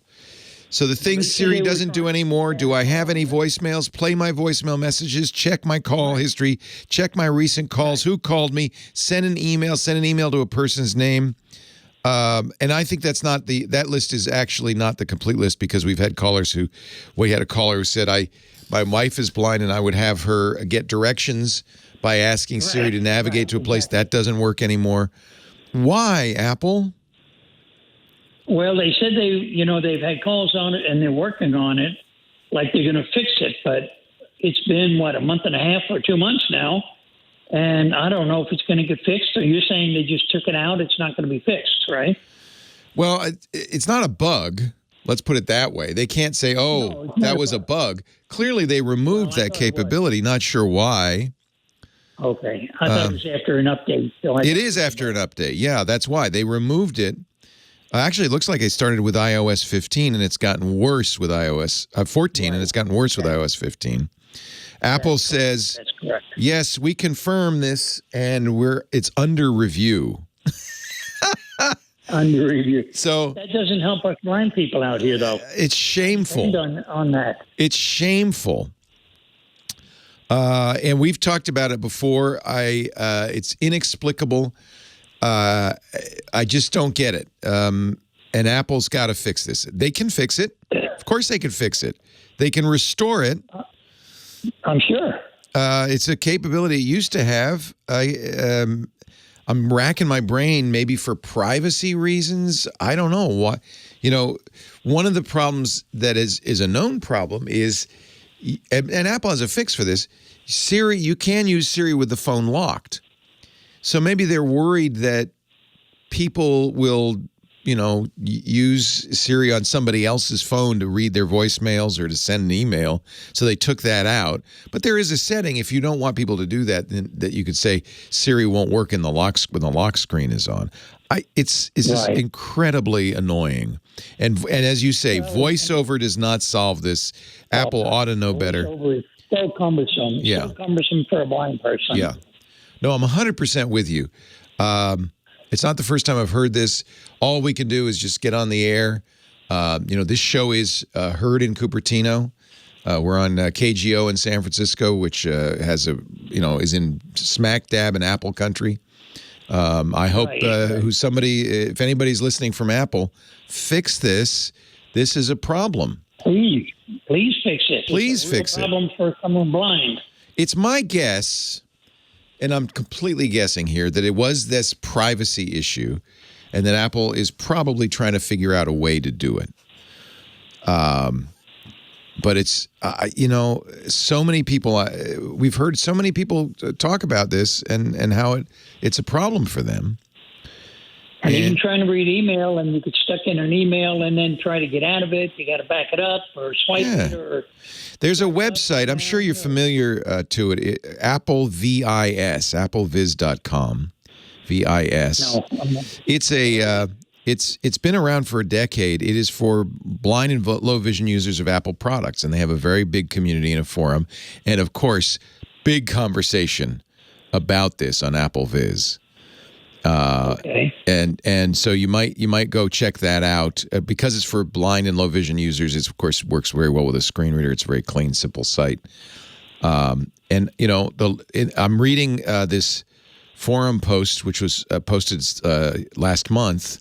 Siri unable to send email, and there's no follow-ups on it. I think there's a lot of interest in this. Apple, fix it. Fix it, fix it, fix it. That's all I can say. I mean, there's no, this is the problem is, this is one of the reasons I like open source. There's no good open source phone, unfortunately. But with open source, you're not at the mercy of a single company saying, well, we in our infinite wisdom have decided that this is a feature we don't want. So long. It's surprising because Apple, and I'm sure you'll agree with me, and Apple's very good with accessibility. Every big company is now. They have to be. This is something you can't ignore. You even have a legal requirement, I think. So it's inexplicable. The only thing I can think of is it has something to do with privacy. That, because you could use this. You could walk up to somebody with an iPhone and invoke Siri and say, read my voicemails, or have it send a message, and it would just do it, even with the screen locked. And so maybe that's why they took it out. But boy, makes me mad. I'm 100% behind you. All we can do is what we've just done, which is rag on Apple and say, come on, dudes, fix it, man. Well, hey.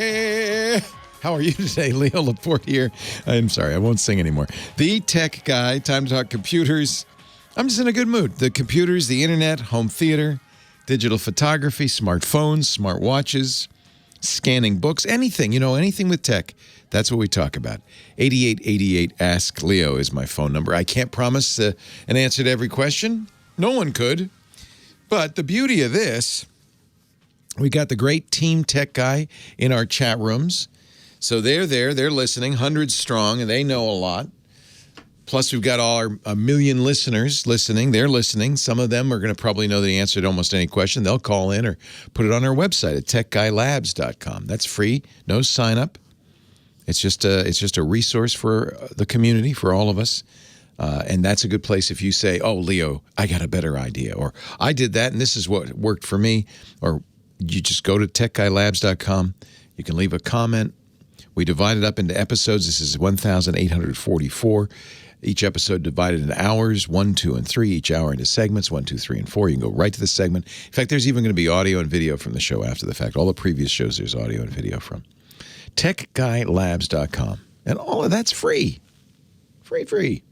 Patrick is next from Fallbrook, California. Hello, Patrick. Hey, Leo. How's it going, man? It's going great. How are you?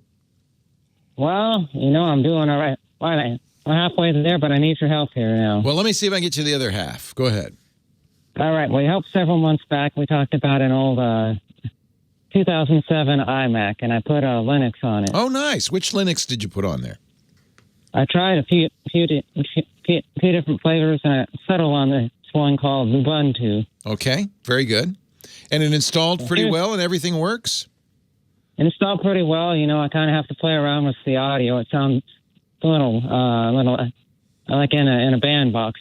Yeah. Put it that way. So I got to play around with the audio. But yeah.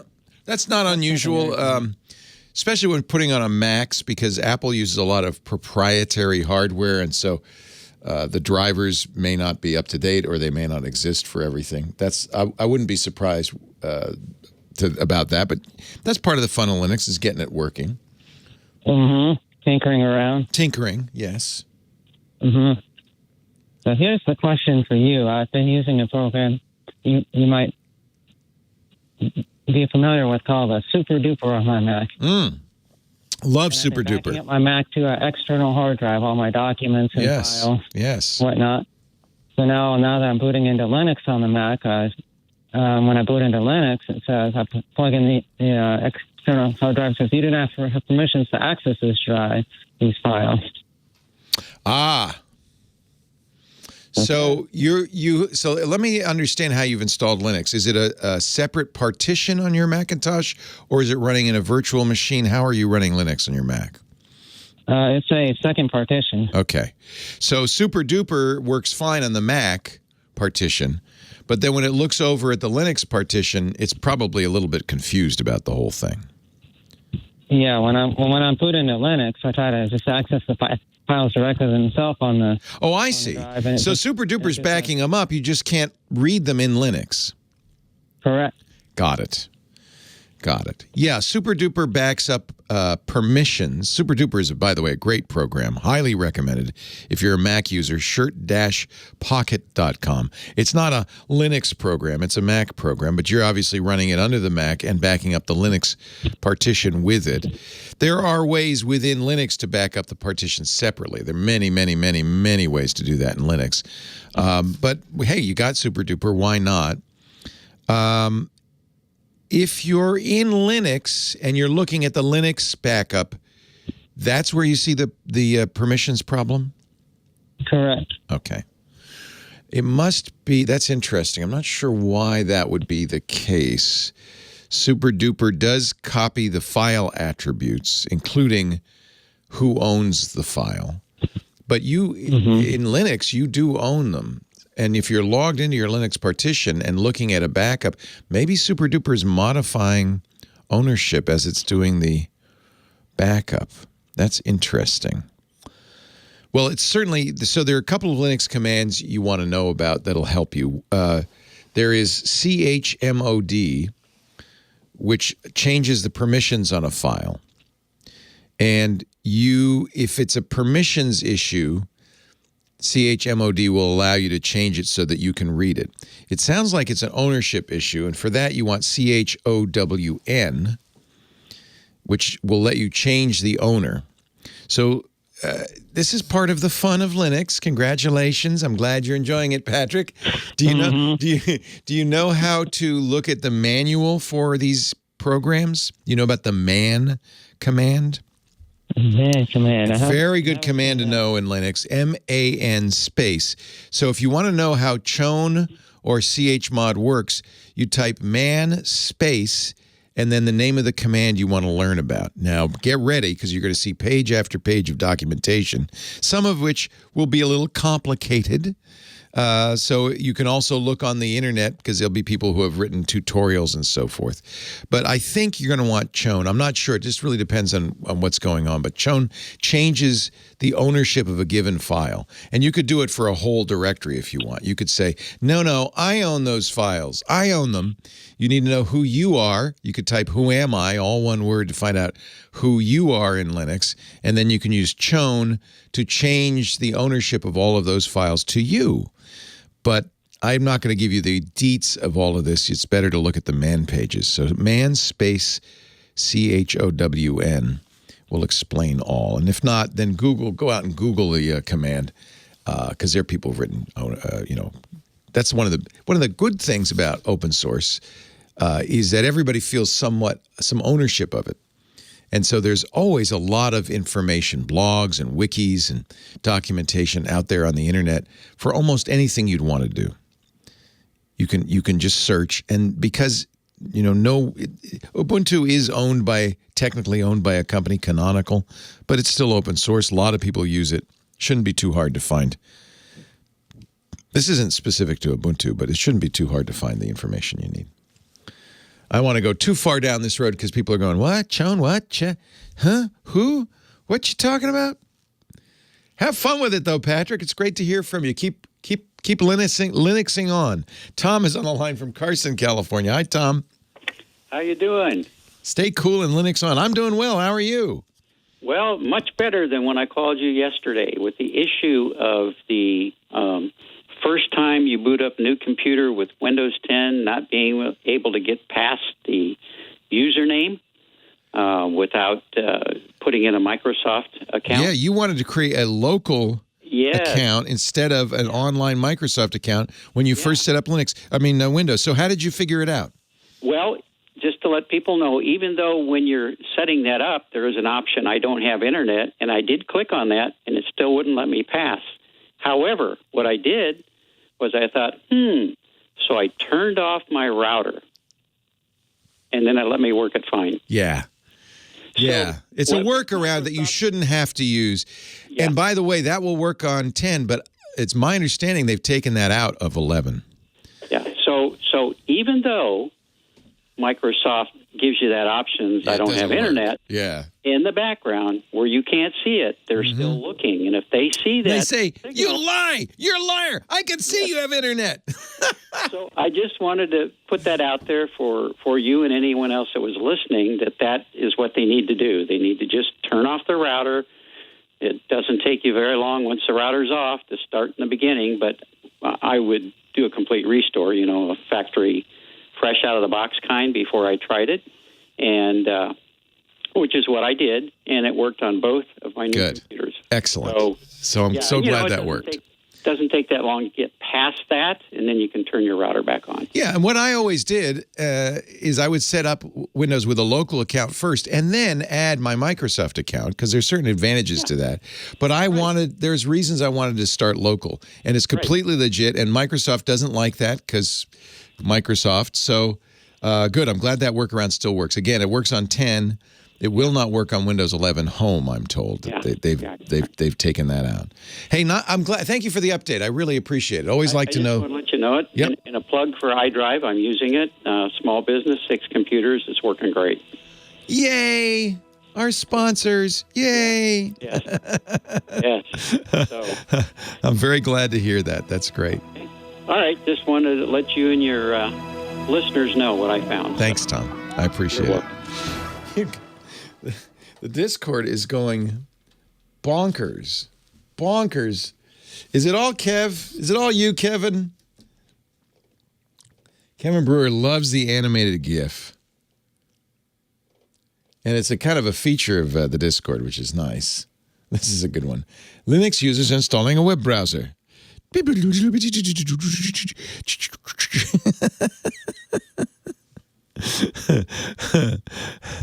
I think that's what people think anyway.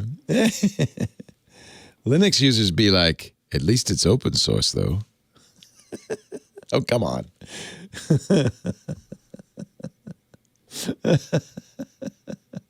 Thank you, JT. Yes, that's right. Sudo chown-r does it recursively. You guys are crazy, man. Crazy. Hey, Rod Pyle in space. Hello, sir. How are you? I am well. Excellent. How was your trip? Oh, God, I had such a good time. Yeah. I gained so much weight. I ate so much. Oh, my God. They call them gorditas for a reason. They turn you into Gordo. Do that. Yeah. So how was good. Was the Day of the Dead a pretty public thing, or did you have to really keep it because of COVID, the Oaxacan authorities have shut down all the public celebrations and the cemeteries. But it's funny because we didn't go to any of the. So there are a certain contingent of people come down, mostly from the north, who treat it like Mardi Gras, so the downtown streets are full of drunks in costumes. We didn't do any of that stuff anyway. But we were able to go to a graveyard, a Zapoteco graveyard, because they don't, the authorities don't try to govern the Zapoteco. They know that would be crazy. They're a native population. They didn't even bow down to the Spaniards, like they were never conquered. So we went to, it was beautiful. It was an amazing ceremony.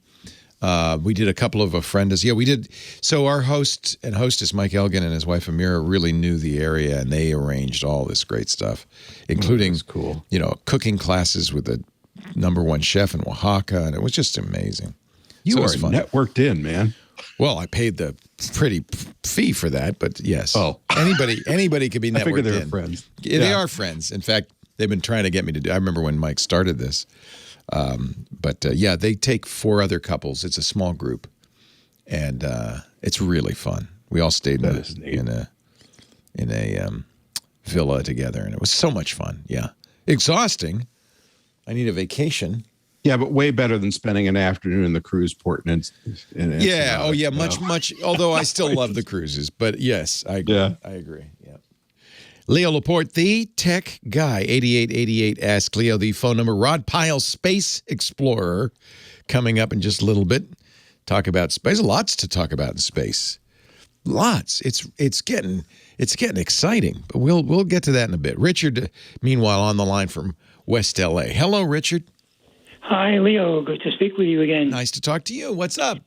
It sounds like you had a great vacation. Oh, yeah. I was talking with Rod off the air about you get the fun thing when you call and you get on hold. It's a long time on hold, but you get to listen to all the stuff happening off the air. So. Yeah, that was good. Here's my question. Yes. I have Gmail. Yes. And I have a bunch of folders like receipts and airline miles and all that stuff. Yep. I want to create more folders. How do I do that? Well, Gmail is funny because they look like folders, but they aren't really exactly folders. They're tags. And the difference from the point of view of people who understand folders understand that an object can only be in one folder at a time. But in Gmail, because it's tags, an email can be in multiple places at the same time. So to create a new folder in Gmail, let's see. Actually, I don't know, but I'm sure there's a menu command somewhere to create a new folder. Let me see. And then looking for that. Yeah. Wow. I'm looking at my Gmail. Maybe I just take it and maybe I can create it just by saying, put this in a folder. Yeah, I think this is how it happens. If I say, well, now you asked me a question I don't know the answer to. It must be obvious, right? Well, it was obvious when I created about 12 of them. I know. 2 years ago. Okay, so what you're going to do is go to the one of the mails that you want to do this with, right? Okay. So just because you're going to start it that way. And you'll see there is a move to command on the Gmail. And it looks like a little folder with an arrow pointing to the right at the top. And you're going to say move to, and then you'll see in the move to all of the different folders you've got, but you can also create a new one. You can just type the name of a new one and it will create it for you automatically. Oh, I see. Okay, yeah. Now, I use move to a lot, but... Yeah. So now what's interesting is it isn't really a folder. In fact, at the bottom of the move to command, there is a manage labels command. And that's actually going to give you a list of what you think of as folders, but what are really labels. And so this is when it becomes clear that, in fact, they aren't folders. And the big distinction is any given email can be in multiple folders because it's just like a tag. You can have multiple labels on any given email. Okay. Does that make sense? So yeah, the move to command, I guess you'd think there'd be a new folder command. That's what you and I probably both were looking for. I think in the manage labels, there isn't even in here. I think you have to use move to, it looks like. Okay, I'll give that a try. All right, Richard. Thanks for the call. I used Gmail for a long time. Everybody did, right? It was free. In fact, I remember you had to get a invite to use Gmail back in the early days, like 10, 11 years ago. And I loved it, but it was things like that bugged me in the long run. Gmail supposedly uses an email protocol called IMAP, which does support real folders. So when they don't do folders, they do labels instead. It kind of it screws up programs. It's confusing. It's one of the reasons actually I stopped using Gmail. That and the huge amount of spam. I started using Gmail because they were the best anti-spam solution out there. But I don't know what your experience has been, but all of a sudden I get so much spam in Gmail, I don't even use it anymore. Maybe it's me. Maybe it might be me. Could be me. I blame myself. I don't blame Google. It's not their fault. All caught up, and here is Mr. Galaxy. So what kind of data backup do you suppose the Crew Dragon has? You know? They're literally in the cloud and then past it. So I'm going to guess that there's actually no data at all on the Crew Dragon. The whole thing. I'm going to have to look that up because you'd think, if it was me, I'd want like some local. I'd want that magnetic core memory they used in the 60s. You'd want something. You can't hurt that. Right. Unless you have like a nuclear explosion go off near you or something. I'm not even sure that would erase it. Right. They still use really old PowerPC chips, as I remember, that are so robust. Robotic exploration does, because they've all been rated for military use. So there's like I think one company, BAE Defense Systems, builds those things, and they've gone down in price a bit. They were a few years ago about $500,000 a chip for like an 030 because of the cosmic rays, right? Yeah, because it'll come in and flip a bit or burn something out in there. They have to be space hardened. It can, so it can kind of rewrite your data while you're not thinking about it. Yeah. And they had that problem, starting on Mars Pathfinder. I wonder, that's actually a really interesting question. They have to have some local storage, and it can't just be RAM. No. Because that really would be vulnerable. So that's actually a very good question. Out. Would you? Yeah. Yeah. I bet I could Google it. I should know, but yeah. And I know the shuttle had kind of. I think the shuttle might have had, at least early on, might have still been using ferrite core memory. Because I remember crawling in Discovery like in '92. I had kind of an illicit midnight visit, and I saw the backup computer had it was a panel of red LEDs about 3 feet across, but about 6 inches high. That was 128K. SpaceX vehicles are powered by dual-core x86 processors. They run Linux and LabVIEW, running on Windows. Programmers at SpaceX use C++ and sometimes Python, but I don't see anything about RAM.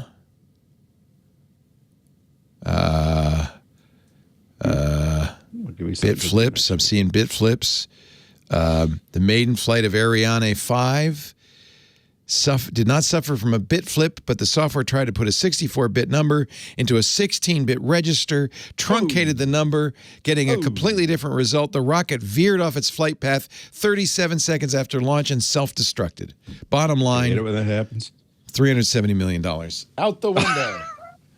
Wow, Don't do that with the James Webb, damn it. So they're using parity to detect bit flips. They have 3 flight computers running on dual-core x86 processors. They don't use multiple cores. They just, clever. They perform each computation on each core separately and compare the results. Right. So essentially they've got 6. It's like polling, right? Yeah, 6 computers to verify, in effect, each other. If one of the computers outputs a different value due to radiation, the other's detected. The malfunctioning processor is rebooted to prevent further errors. It copies the memory from other processors. So they basically have 6x or 3x redundant RAM. So they're correcting each. Dragon is equipped with all triple redundancy computers. Interesting. I think the shuttle had 4 computers that voted, and then a 5th is backup. Because of this, there's no need for extensive use of radiation-hardened components. They buy their computers on Amazon. No, they don't. I still want it under my seat, okay? So if it's okay with you, I'm going to talk about a couple of conferences I went to. Anything you want. You're the guy. You're the spaceman. Oh, although I might have to say, wow, about Crew Dragon going back up. It's amazing. They just landed and now they're launched again. And it's just pretty incredible. Just rinse it off and go. Wow, rinse it off. I know it's not the same one, but they actually are turning around the capsule quickly because they're going to use it again. Yeah. Tech Guy program brought to you this week by hover.com. Yes, techguylabs.com is registered at hover.com. They're a domain registrar. And I think you've heard me on this show many, many, many times talking about reasons to get your own domain name. if you're a business, I mean, it's not just for websites. I guess that's the first thing. People will say, "Oh, I don't need it. I'm not going to set up a website." Yeah, but if you're a business and you're getting email to gmail.com or AOL.com, people don't take you seriously. Your email address should be your business name. Same thing if you're an artist, a photographer, almost anything you're doing. And I would submit even an individual should have a custom email domain name. It makes you stand out. It's unique. If you want to move around mail providers, it makes it easy. It's essentially your email for life. And Hover makes it really easy and affordable to get a domain name. If you want to build an online store, you don't do it at AOL.com. You do it at joesfinearts.com, right? Or whatever. You want to have maybe even just for if you're job hunting, instead of putting a Gmail address, put your name in there. Your LinkedIn page, instead of linkedin.com/Joe Schmo, joeschmo.com/LinkedIn. How about that? People, believe me, it makes a difference. And Hover is the best place to get the best domain names and email addresses just for you. Email your domain name is, I think, really important for a business. It builds trust for your brand. Customers remember it better. Hover has domain-based emails for all your needs, small or large, very easy to set up. You can have as many mailboxes on your domain as you need. When your domain renews, the mailboxes will too. Hover's prices are unbeatable. The most popular mailbox is just a no-brainer solution for business owners. I have said for years, if email is important to you, if it's important to your business, you shouldn't be using a free email product. You should be using a product with service and support, a product you control. Hover.com is a great place to go. And yeah, don't worry. You can use your email program that you use. If it's Outlook or Apple's Mail or whatever, you can also use web mail. They have web mail. So it's all the features you've always had and want, but it's at your domain. I think that's so much better. Plus, it renews automatically when your domain renews. So you just keep it forever. Hover is great too because they don't upsell you. They know, for instance, you want who has privacy, and that's included part of your domain price. Your private information remains private. Reduce spam, protect yourself from unwanted solicitations. If you are more sophisticated, I liked their DNS tools. I use that all the time to change DNS to do stuff. Their tools are fantastic. They have very good email and domain management tools. They're easy to use, even if you're just getting started. I look for that in a domain registrar. Plus, Hover Connect gives you basically a one-button connection to your website, your blog, your shopping cart for almost everything. Just go down and look at the buttons for WordPress and Squarespace and Shopify and everything. Just a couple of clicks and you're done. So it makes it very easy. Here's probably the most important thing. At Hover, you are the customer, not the product. You're not a source of data. You can take back control of your data with a reliable, tracker-free email at Hover. Hover protects your privacy. It's just the right way to go. Hundreds of thousands of customers. Everybody I know, everybody at Twit uses Hover for their domain names and their email. Turn your ideas into a reality. Developer, photographer, small business, you need Hover. And look at the domains. There's so many fun domains. There's a .email, by the way. That's what I use for my email. Go to hover.com/twit. Get 10% off your first purchase of any domain extension for the entire first year. Whether you're a developer, photographer, or small business, Hover has something for you to expand your projects and get the visibility you want. Of course, they've got .com and .net and .org. Hover.com/twit. 10% off your domain extension for a full year. And honestly, you'll be glad you did. They're just the best. Great support guys, too. Hover.com/twit. We thank Hover so much. They're our domain registrar for everything we do at Twit. And they've been supportive of all of our shows, including this, the Tech Guy podcast. So please use that domain so they know you saw it here. Hover, HOVER.com/twit. Now back to the Tech Guy. I think it's going to be a long, long time till touchdown brings me back to the WUDs I love. Mr. Rod Pyle, he is our spaceman of the hour. He's the author of Space 2.0 and many other books about space, editor-in-chief of the Ad Astra magazine, the official publication of the National Space Society, and our space authority You're floating in the stars today, Rod. Yeah, I thought I'd shake it up a little bit, boost a little further out into the cosmos. How are you? I'm great. I feel like your timing on this is so perfect because it's just space. For a while, we were doing nothing. After the shuttle, it was like nothing. And now the Crew Dragon crew lands, and like the next day, another crew goes up. It's busy out there. It is. I mean, the timing was really serendipitous. Even after the shuttle, we were still doing great stuff, but we were paying the Russians to go, at least with human spaceflight. Right. But, planetary exploration with robots has been going on and on and on. But I wanted to talk a little bit about some things I did, I think, while you were away. Week before last, I did 3 conferences in a week. Wow. I did a virtual address at a really cool conference called the Islamic World Educational Scientific Cultural Organization Conference. That's a mouthful. ISESCO for short. And that was about multinationalism in space. And that was a fascinating conversation. Then a couple of days later, I went to the conference called NIAC, which is NASA Innovative Advanced Concepts Workshop. And I originally, I thought, been invited as a journalist to go cover it. But they said, no, you're participating. And I went, oh, okay. Congratulations. So, yeah. So I was in 2 groups. I was first in a group on culture, and then later on ethics. And this particular, these workshops often have a particular focus. So NIAC is like NASA's DARPA loosely. It's the really out there, 50 years out kind of concepts, or maybe closer, but things that just aren't getting funded in the rank and file kind of appropriations they do.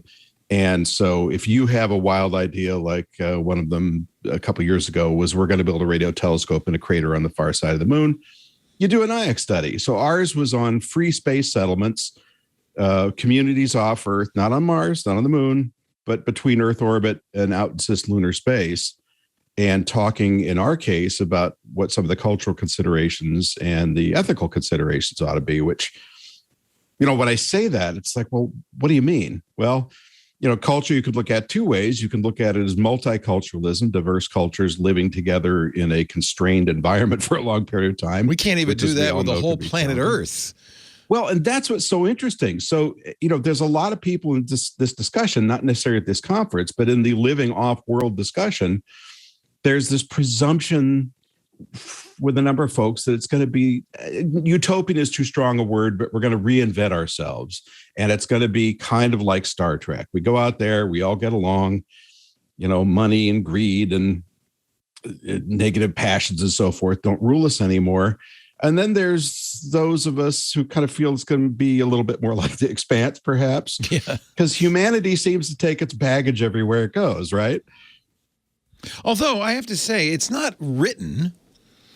In fact, I've been reading a really interesting book, of which the premise is, we just assume that as soon as you get up to enough people together, you have to have a boss and hierarchy and suddenly greed and all of that. And I don't know if that's maybe space is a chance to rethink that. I don't think it's necessary that just because there's people up there in the sky that it's going to bring all of the negatives. This is a historian, actually an anthropologist named David Graeber. He wrote a book called The Dawn of Everything, and very interesting. His premise is, it isn't, in fact, you could reinvent how we live together. It's not necessarily the way it is today. It could be, there are other choices, and maybe this is the chance to do that. So we've been experimenting with this on the space station for 20 years. Before that, it's worked all right. Space was essentially kind of quasi-military. Yeah, it has. These are short deployments, though. Maximum rotations a year. Most people are up there for a matter of months. I think a more perhaps informative model to look at is the Antarctic, where you have dozens and dozens of international bases. They come together generally somewhere like the Edmonton Scott base, the South Pole, which is run by the U.S., and they work together for months to a year, perhaps, and everybody gets along. And there's this general notion of Western governance there. It's under the same models that we have in this country in Western Europe. And everybody agrees to do that. But then they go back to their own territory, and a base in Antarctica is a chunk of national territory in a sense, right? Like an embassy or something. You go back there and you get to eat your food and speak your language and have your customs. So it's been working in space well so far, and it works pretty well in the Antarctic. But there's this kind of idea of you've got this little, you've got your territory to escape to if you need it. In space, you're not going to have that because you're very constrained for physical space and resources. So, for instance, on the space station, let's just look at that. It costs about $144,000 per working hour, depending on the estimate you look at, for an astronaut to be up there. That's expensive. So if you're going to take 10 minutes off for prayer or some other sort of activity that you want to have, that would be roughly $24,000. That's okay. It's just something has to be factored in. And they have experimented with those kind of allocations. They've experimented with, I should say experimented with, they've actually engaged in, food specific to certain cultural groups and so forth. So it does seem to work. But I think the one assumption that I was sort of pushing on both these conferences was when you read books and papers about this kind of activity, the starting premise is usually, well, what we're going to operate under this Western model of how we run things. And I think there are communities and nations like China that have much older legal systems. They're going to say, well, no, we kind of want to work under the way we do things, right? Because we've been doing this a long time. And it works for us. I think this is an opportunity to reinvent it and say, let's try something new. It's neither that or the way we do it. Mm-hmm. Maybe there are other ways, and I don't think it's written that humanity has to submit to a king or a ruler or the central party. Then maybe, especially in space, we could do something better. A really new model of cooperation we don't see on Earth. So, for instance, when Russia invaded Ukraine, it was really stressful on Earth. It was stressful for the governments of Russia and the United States, but the space station people still were getting along, even though the space station is effectively divided into U.S. and Russian spheres of influence on the station. And Mission Control was still getting along with the Russian Mission Control and so forth. So they did manage to overcome that, work through it. And that, I thought, it didn't get much press, but it was a real beacon of hope and how we might be able to do things a little better. Yeah. Yeah, I would highly recommend, you should read this if you do any more of these conferences, The Dawn of Everything, David Graeber, Graeber. It's really well-written book, and it uses the latest anthropological and archaeological research to say, you know what? It doesn't have to be the way that it is. Mm-hmm. There are other options, and maybe that's the best argument for us to look to space, because it's a chance to reinvent how we think of national boundaries, how we think of governance. Maybe a better future awaits if we could start from scratch, start over. I don't mind that idea. Yeah. I don't either. And I think it's going to be important not just to reduce conflict, but also because you've got common cause out there. That's right. If you're in Earth orbit, you can come home in a matter of hours. You're at the moon, you can come home in a couple of days. If you're halfway to Mars or way out at one of the Lagrange points, you've got a longer journey home. You got to be able to count on each other. And you can't be arguing about these kind of things the 11th hour when the oxygen's leaking out of a should be anarchist collective. Everybody equal. That's my thinking. Where have I heard this before? Mr. Rod Pyle, author, Space 2.0, editor-in-chief at Astra. Is there a website people can go to find out about these conferences?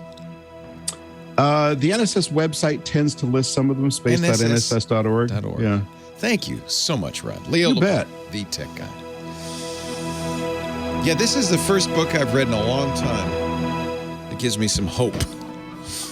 What's the name of it again? It's called The Dawn of Everything. I'm right in the middle of it, and it's really good. It's well written. David Wengrow and David Graeber. Graeber passed away weeks after finishing it at the age of 59. We don't like that. We don't like that. It might have been COVID. We think it's COVID. But he was an anarchist himself. In fact, he was kind of one of the people behind the Occupy movement. And but he's a very highly respected anthropologist. I think it was at London School of Economics. But I think very interesting. I found out about it. I read a piece because he was at Yale for a while, from a Yale professor who said this guy was the smartest colleague I had at Yale. This guy was incredibly brilliant. And when other Yale professors say that's kind of, you go, some juice, right? Pay attention. Okay. So I pre-ordered the book because it just came out a couple of weeks ago. And it's really interesting. Really interesting. Oh, that's great. Yeah. And it's based on new discoveries in archaeology. You know, it's always just kind of presumed, well, as soon as agriculture came along, we just had to have kings and hierarchies, and that's just a concomitant of and property ownership because it's just a concomitant of agriculture. There's a lot of evidence that's not the case, that there have been ancient cities, agricultural cities that were not centralized, that we can govern ourselves in other ways. So it's hopeful. And I think space would be the chance to do that. I think, and a big part of it is growing out of nationalism. And I think, exactly. You don't have and I grew up during a period of great nationalism between, with the moon competition. And now we're kind of watching China and India go through that phase. And it's understandable. Everybody does, I think, when they're approaching this kind of thing. It's a great technological achievement for a country. But if we can get to a post-nationalistic era where it really is just about, okay, how can we best work together? And Buzz Aldrin talks about this a lot. He says, look, let's just put down the weapons and get along, because it's going to be a lot easier out there if we do that. And some people push back on that, but I think it's an excellent idea. It's really interesting to me. Yeah. Did you, by the way, get I sent back a proposal for the podcast. Oh, good. I'll ask Lisa. Did you send it to me or I sent it to her, and I think I CC'd John. I didn't send it to Lisa. Yeah. That's good. I'll ask her. Okay, yeah, I would love to do it.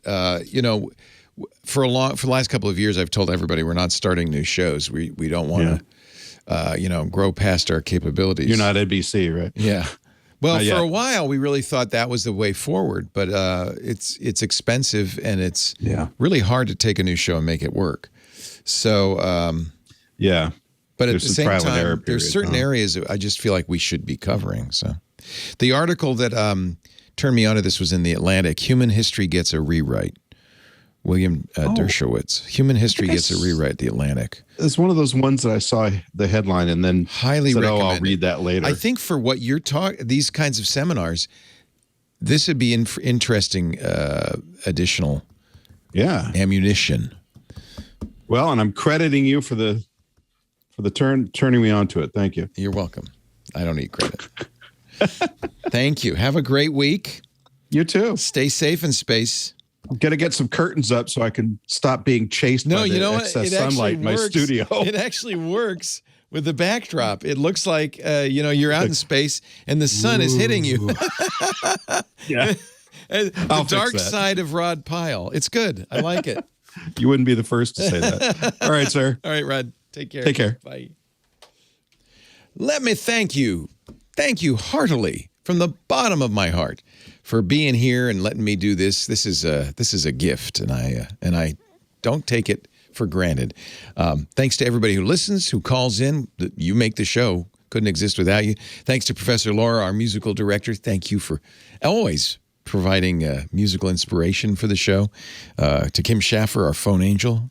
She's the one who gets you ready for your appearance on national radio. Last segment of the last hour of the last day of this weekend. I will be back next week, though, I promise. Marianne in Los Angeles is next. Hello, Marianne. Yes. Hello. Hello. Long-time listener. Thank you. I have two quick questions. Yes. One is about, I have an iPhone 8. And all by itself, it decided it wasn't going to notify me of a text that's come in. Oh. This has been going on for months. I've been on your site, on the bulletin boards, on Apple Help. I went in to talk to a genius. What did the genius say? He said, just redo the phone.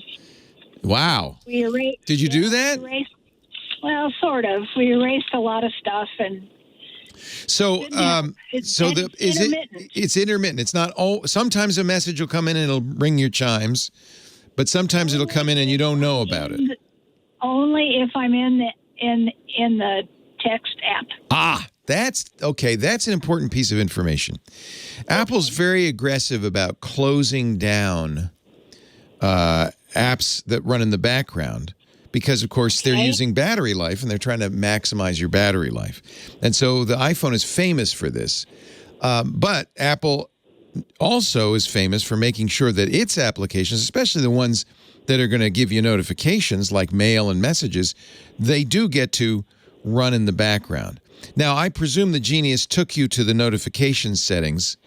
Oh, yeah, I did that months ago. Yeah, and you looked and you made sure that messages, notifications are turned on. And, you know, there's a whole bunch of settings around that. You have not only allow notifications, but you can also specify if you always deliver time sensitive. That's new in iOS 15. You can say whether it's on the lock screen. You can, but most important from your point of view is that the sounds are turned on, right? Because that's what you're looking for, is that little bing, right? Right. So that if that's all on in the message settings under notifications, and you're still not always getting a notification, that's interesting. When the Genius, I'm not the only one. I've talked to my fellow iPhone users, and they're having the same problem. So it's a bug, clearly. The reason the Genius said, this is, by the way, the equivalent in technology of punting, where you say, well, I don't know, just wipe the phone and start over. That's punting. That's like, I don't know what's going on. Somebody, Kilotech in the chat room is suggesting, and you might have already done this, but the order of the steps is important, that you go into those settings and turn off notifications. Okay. Okay. Reboot the phone, turn them on, and then reboot again. So what you're doing is it's kind of the equivalent of hitting the iPhone upside the head. Got it. and that's as weird and as voodoo as that sounds. That actually does kind of work. Make sure that there are do you have other messaging apps installed? Like WhatsApp, Facebook Messenger, Telegram? I do have WhatsApp, but that's the only one. Okay. You know, I don't want you to turn off WhatsApp forever, but if that reboot thing doesn't work, you might try uninstalling WhatsApp to make sure it's not capturing it. Okay. Obviously, that's not a long-term solution, but it's at least a way of tracking it down. Right. Right. And I don't use WhatsApp much, only when we were traveling in Europe. Oh, so you don't? Handy. Yeah, same reason I installed it, because I was overseas and one person needed it. Exactly. Yeah. Darn them. So, and now let me ask, are you keeping your phone up to date? It's an iPhone 8, you said? It's an 8, and yes. You have 15.1 installed on it? Yes. Okay. So it's not there have been in the past issues, but those have all been fixed, particularly in 14.1. I think, that was a 14.2 bug, I should say, 14.2 bug, but that's been fixed. So it seems unlikely. Now I'm looking, and we'll put this in the show notes. There's an article that the chat room gave me from iPhonetricks.org that has what it really has is some places to look. For instance, it is possible to filter unknown senders out. If you do that, you won't get messages from those people. They talk about resetting iMessage. I think Apple's messages program, to be honest, is pretty buggy. I've had all sorts of problems with, for instance, it's supposed to match on my phone, my iPad, and my Mac because I'm using iCloud for it, and it doesn't. So a message I send on one doesn't always show up on the other. That's a bug. So make sure you've got the latest version of iOS. You do. Try this reboot, turn it off, reboot, turn it on, reboot. And then we'll put this phonetricks.org, how to fix messages notifications. Now, this goes back to iOS 14. This is mostly that bug. But it does have a couple of interesting things like that filter for unknown senders. You might want to make sure that that's under the messages setting. I'd go through all the settings in messages and play with those. Yeah. I will do that. It may be a bug that's just not fixable. I think, though, that one of these things will work. Okay, good. Okay, do you have time for one more? Sure. I know you have a soft spot in your heart for elderlies. I have an elderly friend. He's 90. Oh. Used to be, yeah. Bless his heart. Used to be a computer genius, but he's now lost most of his memory. Oh. Yeah. And passwords. Yeah. He's a Mac user, always has been. I go through this with my mom. She's 88 all the time. And the way I solve it with Mom is I am on the phone with her. I walk her through creating the password, and then I record it in my password manager. And then when she calls me a week later and says, I forgot my password, I could say, oh, I have it right here, Mom. I don't know if you want to do that. I wouldn't mind doing that, but right now we can't get into anything. Oy. So I saw on your I saw on your blog, I forgot, and activation locked. So he's forgotten how to get into his device. Yes. Is it an iPhone? iPhone and desktop. Okay, so there's different issues. The iPhone has a passcode. That's not the same as his Apple ID, which is what the I forgot is for. The computer has a password that was just set up when the computer was set up. That is also not the same as the Apple ID. So these are all three different kinds of passwords. This is, by the way, a very common source of confusion, even among people under 90. It's a mess. Yes. It's a mess. So if he forgets it's probably 6-digit code for getting into his phone. Oh boy. Yeah, that's not, activation lock has to do with the Apple ID. I think he could probably take it to an Apple store and get that fixed. Although maybe not. Remember, the FBI wanted Apple to help, and Apple refused. And if they won't help the FBI, they may not help your friend. I have to take a break. Hang on. We can talk a little bit more off the air, but I have run out of time. I wish there were a simple answer for this kind of stuff, but it's something not just seniors, we all deal with.